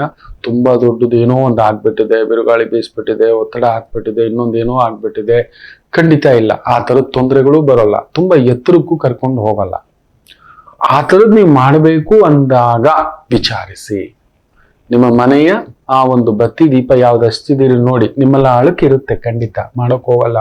ಅಯ್ಯೋ ಸುಮ್ನಿರಪ್ಪ, ನಿನ್ಗೆ ಇಲ್ದಿದ್ದೆಲ್ಲ ಏನೇನೋ ಮಾಡಕ್ ಹೋಗ್ತಿದ್ದೀಯ, ನಿನಗೆ ಯಾಕೆ ಬೇಕಿತ್ತು, ಯಾರೋ ಹೇಳ್ಬಿಡ್ತಾರೆ, ನಿಮಗೆ ಮನಸ್ಸಿಗೆ ಬಂದ್ಬಿಡುತ್ತೆ. ಅಯ್ಯೋ ನನಗೆ ಯಾಕೆ ಬೇಕು, ನೆಮ್ಮದಿಯಾಗಿದ್ದೀನಪ್ಪ, ತೃಪ್ತಿಯಾಗಿದ್ದೀನಪ್ಪ, ಸಾಕಿದ್ದಿದ್ರಲ್ಲಿ ಈಜೋಣ ಅನ್ನತಕ್ಕಂಥವ್ರು. ಇದ್ದಿದ್ರಲ್ಲಿ ಈಜೋಣ, ಮೀರಿದ ಆಸೆ ಬೇಡ, ಆ ಒಂದು ಪಕ್ಕದ ತಟ್ಟೆ ಬೇಡ, ಪಕ್ಕದ ಕಾಂಪೌಂಡ್ ನೋಡೋದು ಬೇಡ, ಪಕ್ಕದ ಬೈಕ್ ನೋಡೋದು ಬೇಡ, ಆ ಒಂದು ಒಡವೆ ನೋಡೋದು ಬೇಡ, ಅಲ್ಲಿ ನೋಡೋದು ಬೇಡ. ನನಗಿದ್ದಿದ್ ಸಾಕು, ನನ್ನ ತಟ್ಟೆಲಿರೋ ಅನ್ನ ಪ್ರಸಾದ, ಮಹಾಪ್ರಸಾದ ಅಂತ ಅಂದುಕೊಳ್ಳಬೇಕು. ಅಷ್ಟಲ್ಲೇ ನಾನು ಬದುಕಿ ಇದ್ಕೋತೇನೆ, ಈಜ್ಕೋತೇನೆ, ಸಾಕು ಭಗವಂತ ಅನ್ನತಕ್ಕಂಥವರು ಒಂದು ಮುಖದ ದೀಪ ಇಲ್ಲ ಒಂದು ಬತ್ತಿಯ ದೀಪ ಹಚ್ಕೊಂಡು ನಿರಂತರವಾಗಿ ಹೋಗಿ. ನಷ್ಟ ಅಂತೂ ಆಗೋಲ್ಲ, ತುಂಬಾ ದೊಡ್ಡ ಕಷ್ಟ ಬರೋಲ್ಲ, ತುಂಬಾ ದೊಡ್ಡ ಬೇಗೇನೂ ಬರೋಲ್ಲ, ಹಾಗೆ ತುಂಬಾ ದೊಡ್ಡ ಎತ್ತರಕ್ಕೂ ಹೋಗಲ್ಲ. ಹಾಗೇ ಒಂಥರ ಹೀಗೆ ಫ್ಲಾಟ್ ಆಗಿ ಕರ್ಕೊಂಡು ಹೋಗ್ತಕ್ಕಂಥ ಒಂದು ಭಾವ ಇರುತ್ತೆ. ಮಾಡ್ಕೊಳ್ಳಿ ಗುರುಗಳೇ. ದೊಡ್ಡದು ಅನ್ನತಕ್ಕಂಥವ್ರಿಗಿದೆ. ಈ ದೀಪದ ಬತ್ತಿಗಳ ಬಗ್ಗೆ ನಾನು ತಿಳಿಸ್ಕೊಡ್ತೇನೆ, ಕಾಯ್ತಿರಿ. ಒಂದು ಪುಟ್ಟ ವಿರಾಮ ತಗೊಂಡು ವಾಪಸ್ ಬರೋಣ. ಮಾತೃದೇವೋ ಭವ. ನಮಾಮಿ ಶಂಕರ. ನನ್ನ ಪ್ರೀತಿಯ ಆಧ್ಯಾತ್ಮಿಕ ಬಂಧುಗಳೇ, ಪ್ರತಿಯೊಬ್ಬರ ಜೀವನದಲ್ಲೊಂದು ಕೆಲವೊಂದು ಪ್ರಶ್ನೆಗಳಿರುತ್ತೆ, ಉತ್ತರವಿಲ್ಲದ ಪ್ರಶ್ನೆಗಳಿಲ್ಲ. ಅಂಥದ್ದೊಂದು ಸಮಸ್ಯೆ ಇದೆಯಾ? ಜ್ಯೋತಿಷ್ಯ ಮುಖೇನ ಹಾಗೂ ಆಧ್ಯಾತ್ಮಿಕ ಮುಖೇನ ನಿಮ್ಮ ಪ್ರಶ್ನೆಗಳಿಗೊಂದು ಪುಟ್ಟ ಸಮಾಧಾನ. ಈ ಕೂಡಲೇ ಕೆಳಗಿನ ಸಂಖ್ಯೆಗೆ ಕರೆ ಮಾಡಿ, ಇಲ್ಲವೇ ವಾಟ್ಸಪ್ ಮಾಡಿ, ಹಾಗೂ ನಮ್ಮ ನಮಾಮಿ ಶಂಕರ ಯೂಟ್ಯೂಬ್ ಚಾನೆಲ್ ಮುಖಾಂತರವೂ ಕೂಡ ಸರಳ ಪರಿಹಾರವನ್ನು ತಾವು ವೀಕ್ಷಿಸಿ ಹಾಗೂ ಪಡೆಯಬಹುದು. ನಮಾಮಿ ಶಂಕರ. ನಮಾಮಿ ಶಂಕರ. ದಿನ ಭವಿಷ್ಯ ಕಾಯ್ತಿದ್ದೀರಿ, ಗೊತ್ತಿದೆ. ತಾರಾಬಲ, ಮುಖ್ಯವಾಗಿ ಯಾವ ನಕ್ಷತ್ರಕ್ಕೆ ತಾರಾಬಲ ಇದೆ, ಈ ನಕ್ಷತ್ರಗಳು ನೀವು ಈ ನಕ್ಷತ್ರಗಳಲ್ಲಿ ಹುಟ್ಟಿದ್ರೆ ಗೊತ್ತಿದ್ರೆ ಮಾರ್ಕಪ್ ಮಾಡ್ಕೊಳ್ಳಿ. ಸಣ್ಣ ಚೇತರಿಕೆ ಮನಸ್ಸು, ಅಮ್ಮ ಪಕ್ಕದಲ್ಲಿ ನಿಂತಾಗೆ, ಅಪ್ಪ ಪಕ್ಕದಲ್ಲಿ ನಿಂತಾಗೆ, ಒಂದೊಳ್ಳೆ ಸ್ನೇಹಿತ, ಒಂದೊಳ್ಳೆ ಸಂಗಾತಿ, ನಾನು ಇದ್ದೀನ್ರಿ ಅನ್ನುವಂಥ ಒಂದು ಭಾವ ತುಂಬಿಸ್ತಕ್ಕಂಥದ್ದು ಅದ್ಭುತವಾಗಿ ಆಗ್ತಕ್ಕಂಥದ್ದಾಗುತ್ತೆ. ಮುಖ್ಯವಾಗಿ ಅಶ್ವಿನಿ ನಕ್ಷತ್ರ, ಭರಣಿ ನಕ್ಷತ್ರ, ರೋಹಿಣಿ ನಕ್ಷತ್ರ, ಆರುದ್ರಾ ನಕ್ಷತ್ರ, ಪುಷ್ಯ ನಕ್ಷತ್ರ, ಆಶ್ಲೇಷ ನಕ್ಷತ್ರ, ಮಕಾ ನಕ್ಷತ್ರ, ಪೂರ್ವ ಪಾಲ್ಗುಣಿ ನಕ್ಷತ್ರ, ಹಸ್ತಾ ನಕ್ಷತ್ರ, ಸ್ವಾತಿ ನಕ್ಷತ್ರ, ಅನುರಾಧ ನಕ್ಷತ್ರ, ಜ್ಯೇಷ್ಠ ನಕ್ಷತ್ರ, ಮೂಲಾ ನಕ್ಷತ್ರ, ಪೂರ್ವಾಷಾಢ ನಕ್ಷತ್ರ, ಶ್ರವಣ ನಕ್ಷತ್ರ, ಶತಭಿಷ ನಕ್ಷತ್ರ, ಉತ್ತರ ಭಾದ್ರಪದ ನಕ್ಷತ್ರ, ರೇವತಿ ನಕ್ಷತ್ರ. ನಿಮಗೆ ತಾರಾಬಲ ಚೆನ್ನಾಗಿದೆ. ಚಂದ್ರನ ಸ್ಥಾಯಿ ಸ್ಥಾನ ನೋಡೋದು, ದೃಷ್ಟಿ. ನಮ್ಮನ್ನ ಅಮ್ಮ ಯಾರೋ, ಈಗ ನಾವು ನಡ್ಕೊಂಡು ಹೋಗ್ತಿದ್ವಿ, ಬಿದ್ಬಿಡ್ತೀವಿ ಅಂತ ಅಮ್ಮ ಹಿಡ್ಕೊಂಡಾಗೆ, ಇದುವೇ ತಾರಾಬಲ. ತಾರಾ ಅಂದ್ರೇನೆ ಚಂದ್ರ, ಬೃಹಸ್ಪತಿಯ ಧರ್ಮಪತ್ನಿ. ತಾರಾಬಲ ಅಂತಕ್ಕಂಥದ್ದು ಅದೇ. ಅಮ್ಮ ಚೆನ್ನಾಗಿದ್ರೆ, ಅಮ್ಮ ನೆಮ್ಮದಿಯಾಗಿದ್ರೆ ನಮಗ್ ನೆಮ್ಮದಿ ಮಕ್ಕಳೇ. ಅಮ್ಮನೇ ಸರ್ವಸ್ವ, ಅಮ್ಮನೇ ಬಲ. ನೆನ್ಪಿಟ್ಕೊಳ್ಳಿ, ಯಾರಿಗೂ ಎಲ್ರಿಗೂ ಒಳ್ಳೆ ಅಮ್ಮ ಸಿಗೋಲ್ಲ, ಶಕ್ತಿ ಇರೋ ಅಮ್ಮ ಸಿಗೋಲ್ಲ, ಬುದ್ಧಿ ಇರೋ ಅಮ್ಮ ಸಿಗೋಲ್ಲ, ಧರ್ಮ ಇರೋ ಅಮ್ಮ ಸಿಗೋಲ್ಲ. ಯಾಕೋ ನಮ್ಮಮ್ಮ ಟಫ್ ಟೈಮ್ನಲ್ಲಿ ನಿಲ್ಲಿಲ್ಲ ಗುರುಗಳೇ, ಪಡ್ಕೊಂಡು ಬಂದಿಲ್ಲ. Don't blame. ನಮ್ಮಮ್ಮ ಕಣ್ಣೀರು ಹಾಕುವಾಗ ನಮ್ಮಮ್ಮ ಬೇಗ ಹೋಗ್ಬಿಟ್ರು ಗುರುಗಳೇ. ಅಮ್ಮನಿಗೆ ಏನಾದ್ರೂ ಮಾಡ್ಬೇಕಿತ್ತು ಗುರುಗಳೇ, ಇಲ್ಲ, ಬಿಡುವುದಿಲ್ಲ. ಅದರಿಂದ ತಾರಾಬಲ ಅದಕ್ಕೆ ನೋಡೋದು. ಜಾತಕದಲ್ಲಿ ಚಂದ್ರನ ಸ್ಥಾನ, ಸುಖ ಸ್ಥಾನ, ಮಾತೃಸ್ಥಾನ, ನೆಮ್ಮದಿ ಸ್ಥಾನ. ನಾವು ನೋಡಿ ಎಲ್ಲೇ ಹೋಗಿ ಏನೇ ಮಾಡಿ ಎಷ್ಟೇ ಗೆಲ್ಲಿ ಮನೆಗೆ ಬಂದಾಗ ಅಮ್ಮ, ಮಗ ಬಂದಮ್ಮ. ನೀವು ನಂಬೋಲ್ಲ, ನನ್ನಮ್ಮ ಎಷ್ಟು ಚೆನ್ನಾಗಿ ಅಂದ್ರೆ ಮನೆಗೆ ಬರ್ತಿದ್ದಾಗೆ ಎಷ್ಟೋ ಬಾರಿ ಅಮ್ಮನಿಗೆ ಮಾತ್ರ ಅದು ಗೊತ್ತಿತ್ತು. ಹೇಳ್ತಾನೆ ಇಲ್ಲ, ಯಾರಿಗೂ ಹೇಳ್ತಿರ್ಲಿಲ್ಲ. ಕೈಯಲ್ಲಿ 3 ರೂಪಾಯಿ ಅಷ್ಟೇ ಅಷ್ಟೇ ಇಟ್ಕೋತಾ ಇದ್ದಿದ್ದು. ದಿನಕ್ಕೆ 3 ರೂಪಾಯಿ, ತಿಂಗಳಿಗೆ 100 ರೂಪಾಯಿ, 10 ರೂಪಾಯಿ ಎಮರ್ಜೆನ್ಸಿ. ಇದಕ್ ಮೇಲೆ ಖರ್ಚು ಏನಿದೆ ನನಗೆ ಗಂಡಸ್ಗೆ ಅನ್ನೋ ತರ, ಎಲ್ಲ ಅಮ್ಮ ನೋಡ್ಕೊಳ್ಳುತ್ತೆ ಬಿಡು ಅಂತ. ಆ 3 ರೂಪಾಯಲ್ಲೇ ನೀವು ನಂಬಲ್ಲ, 1 ರೂಪಾಯಿ ಟೀ, 2 ಬನ್ನು, 1.5 ರೂಪಾಯಿ 2 ಹೊತ್ತು ಬದುಕಿತ್ತು. ಅಲ್ಲೊಂದು ಕೆಲಸ, ಅಲ್ಲೊಂದು ಕಾಲೇಜು, ಇನ್ನೊಂದು, ಸಾಕು ಬಿಡು. ಮನೇಲಿ ತಂಗಳು ತಿನ್ನೋಲ್ಲ ನಾನು, ನಂಗೆ ಅದೊಂದು ತರ ಕಷ್ಟ ಆಗ್ತಿರ್ಲಿಲ್ಲ. ಸೂರ್ಯ ಪ್ರಭಾವ, ತಂಗಳು ಅಂದ್ರೆ ಆಗೋಲ್ಲ, ಬಿಸಿ ಬಿಸಿಯೇ ಇರಬೇಕು ಅನ್ನತಕ್ಕಂಥ ಭಾವಾರ್ಥಕ್ಕೆ ಇತ್ತು. ಅಮ್ಮನಿಗೆ ಅದು ಗೊತ್ತಿತ್ತೇನೋ, ಕೇಳ್ತಿರ್ಲಿಲ್ಲ. ಕೇಳಿದ್ರೆ ಮಗ ನೋವು ತಿಂತಾನೆ ಅಂತ. ಬರ್ತಿದ್ದಾಗೆ ನೋಡಮ್ಮ ಅಲ್ಲೊಂದು ಬಿಸಿ ಬಿಸಿ ಅದೊಂದು ತೆಗೆದುಕೊಡಮ್ಮ, ಕುತ್ಕೊಳ್ಳೋ ಅಂತ ಹೇಳ್ಬಿಟ್ಟು ಬಿಸಿ ಬಿಸಿ ಮುದ್ದೆಯೋ ರೊಟ್ಟಿಯೋ ಏನೋ ಒಂದು ಬಿಸಿ ಬಿಸಿಯೇ ಇದ್ದಿದ್ರಲ್ಲೇ. ನಾನ್ ಚೆನ್ನಾಗಿ ಬೆಳೆದ ಮೇಲೂ ಕೂಡ ಅಷ್ಟೇ, ನನಗೋಸ್ಕರ ಅವನ್ ಬರ್ತಾನೆ, ಅವನ್ಗಿದಿಷ್ಟ. ಯಾವಾಗ್ಲೂ ಹೋಳಿಗೆ ಇರೋದು, ತಂಬಿಟ್ಟಿರೋದು. ಇವತ್ತು ಶಿವರಾತ್ರಿ ಬರ್ತಿದೆ ಅಲ್ವಾ, ಅಮ್ಮ ತಂಬಿಟ್ಟು ಮಾಡಿಸಿಡೋದು, ಕಜ್ಜಾಯ ಮಾಡಿಸಿಡೋದು, ವಾರಗಟ್ಲೆ ತಿಂಗಳಗಟ್ಟೆ ತಿನ್ನೋ ತರ ಕರ್ಜಿಕಾಯಿ ಅಂತ ಏನೇನೋ ಮಾಡಿಡೋದು, ಡಬ್ಬ ಡಬ್ಬ. ಗೊತ್ತು, ಕುರುಕುಲ್ ತಿಂಡಿ ತಿನ್ನೋ ಅಭ್ಯಾಸ. ಏನೋ ಒಂದು ತಿನ್ಬೇಕು, ನನ್ ಮಗ ತಿನ್ಲಿ.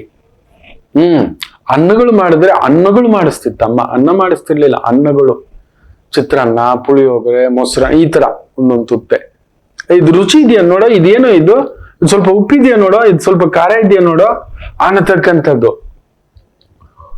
ನನಗೋಸ್ಕರ ಹೊಸ ಬಟ್ಟೆ ತಂದಿಡೋದು ಹೇಗಾದ್ರೂ ಮಾಡಿ. ಅಮ್ಮ ಕೊಡಿಸಿದ್ ಒಂದು ಶೂ ಕಳ್ಕೊಬಿಟ್ಟೆ, ಅದು ಎಷ್ಟು ಕಣ್ಣೀರ್ ಹಾಕಿದೀನೋ. ದುಡ್ಡು ಕೂಡಿಟ್ಟು ಎತ್ತಿಟ್ಟು ಅಮ್ಮ ಕೊಡಿಸಿದ್ ಮೊದಲನೇ ವಾಚು ಇವತ್ತಿಗೂ ಇದೆ. ನನಗೆ ಎಷ್ಟು ಬಾರಿ ಕಾಪಾಡಿಟ್ಟಿದ್ಯೋ ನಿಮಗ್ ಗೊತ್ತಿಲ್ಲ. ತುಂಬಾ ಕಷ್ಟ ಆದಾಗ ಕೈಯಲ್ಲಿ ದುಡ್ಡಿಲ್ಲ. ಮನೇಲಿ ಈ ತರ ಶಿವರಾತ್ರಿ ಬಂತು, ಸಂಕ್ರಾಂತಿ ಬಂತು, ಯುಗಾದಿ ಬಂತು ಅಂದ್ರೆ ಮನೆ ತುಂಬಾ ಇರೋರಲ್ವಾ, ಹಬ್ಬ ಮಾಡ್ಬೇಕು, ದುಡ್ಡಿಲ್ಲ. ಒಂದೊಂದ್ ಸಮಯ ಈಗ ಓದಾಡ್ತಿದ್ದೆ. ಅಮ್ಮ ಹೇಳೋದು ನನಗೆ, ಲಕ್ಷ್ಮೀ ಪುತ್ರ ಕಣೋ ನೀನು ಅಂತ ಹೇಳೋದು. ಹೇಗೋ ಒಂದು ಎಮರ್ಜೆನ್ಸಿಗೆ ಅಂತ ಒಂದು 300 ರೂಪಾಯಿ ಹೇಗೋ ಎತ್ತಿಟ್ಟಿರ್ತಿದ್ದೆ, ಅವಾಗ ಎತ್ಕೊಡ್ತಿದ್ದೆ. ಹೋಗ್ಬಿಟ್ಟು ಹಬ್ಬಕ್ಕೆ ಏನೇನ್ ಬೇಕು ಎಲ್ಲ ತಗೋಬರ್ತಿದ್ದೆ. ಒಂದೊಂದ್ ಸಮಯ ಅದು ಮೀರ್ಬಿಡ್ತಿತ್ತು. ನೀವು ನಂಬಲ್ಲ, ಅಮ್ಮ ಕೊಡಿಸಿದ ಆ ವಾಚು 1990-91ರಲ್ಲಿ, ನೀವು ನಂಬಲ್ಲ, 93 ಅನ್ಕೋತಾನೆ. ಇವತ್ತಿಗೂ ಅದನ್ನ ಪ್ರಿಸರ್ವ್ ಮಾಡಿಟ್ಟಿದ್ದಾನೆ. ₹1 ಕೋಟಿ ವಾಚು ನನ್ಗೆ ಯಾರೋ ಗಿಫ್ಟ್ ಕೊಟ್ಟಿದ್ದಾರೆ, ತಿರುಗ್ ಕೂಡ ನೋಡಿಲ್ಲ. ಆದ್ರೆ ಆ ವಾಚು ನನಗೆ ಕಟ್ಟಿದಾಗ ಆಗೋ ಆನಂದ ಇದೆಯಲ್ಲ, ಯಾವ ಪದವಿ ಬೇಡ, ಏನೂ ಬೇಡ. ಅಮ್ಮ ತುಂಬಾ ತುಂಬಾ ಅದು 10 ರೂಪಾಯಿ ಎಷ್ಟು ಎತ್ತಿಟ್ಟು ಹೇಗ್ ಮಾಡ್ತು. ಅವತ್ತಿನ ಕಾಲಕ್ಕೆ ಅದೊಂದು ₹1000 ₹2000 ಇರಬೇಕು, ಗೊತ್ತಿಲ್ಲ. ಯಾಕೋ ಅದೆಲ್ಲ ನಿನ್ಗೆ ಕಟ್ಟೋ ಯಜಮಾನ, ನೀನು ಮನೆ ಗಂಡಸು. ಅಪ್ಪನಿಗೂ ಕೊಡ್ಸಿಲ್ಲ ಅಮ್ಮ, ನನಗ್ ಕೊಡ್ಸಿತ್ತು, ಕೈ ಕಟ್ಟಿತ್ತು, ಕಟ್ಕೊಳ್ಳೋ ಅಂತ. ಆ ಕುಂಟಕಾಲು ಎಳ್ಕೊಂಡೆ, ಒದ್ದಾಡ್ಕೊಂಡೆ, ಅಲ್ಲೊಂದು ಕೆಲಸ, ಆಯಾ ಕೆಲಸ ಮಾಡ್ಕೊಂಡೆ. ಆ ವಾಚನ್ನ ಎಷ್ಟೋ ಬಾರಿ ನೀವು ನಂಬೋಲ್ಲ ಅಡ ಇಟ್ಟಿದ್ದೇನೆ. ಇಟ್ಬಿಟ್ಟು ಒಂದು ₹300 ₹400 ಈ ತರ ತಗೊಬಂದು ನನ್ನ ಆ ಒಂದು ಕಮಿಟ್ಮೆಂಟ್ಸು, ಇನ್ನೊಂದು ಮನೆಗೂ ಏನೋ ಎಮರ್ಜೆನ್ಸಿಗೆ. ಅಮ್ಮನಿಗೆ ಗೊತ್ತೇ ಇಲ್ದಿದ್ದಾಗ ನೋಡ್ಕೋತಿದ್ದು. ಗೊತ್ತಾಗ್ಬಿಟ್ರೆ, ನೋಡ್ದ ನನ್ ಮಗ ಈ ತರ ಅಡ ಇಟ್ಬಿಟ್ಟಿದ್ದಾನೆ ಅಂತ ಏನ್ ಮಾಡ್ಲಿ.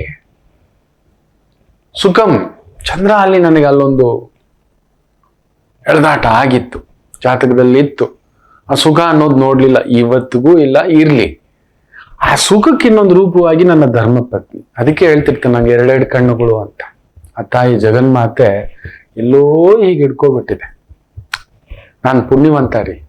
ಅದಕ್ಕೆ ಹೇಳೋದು, ಜಾತಕ ಪರಾಮರ್ಶೆ. ಅಮ್ಮ ಚೆನ್ನಾಗಿದ್ರೆ ಒಳ್ಳೆ ಸೊಸೆ ಬರುತ್ತೆ, ಹೌದು, ಅಪ್ಪ ಚೆನ್ನಾಗಿದ್ರೆ ಒಳ್ಳೆ ಅಳಿಯ ಬರ್ತಾನೆ.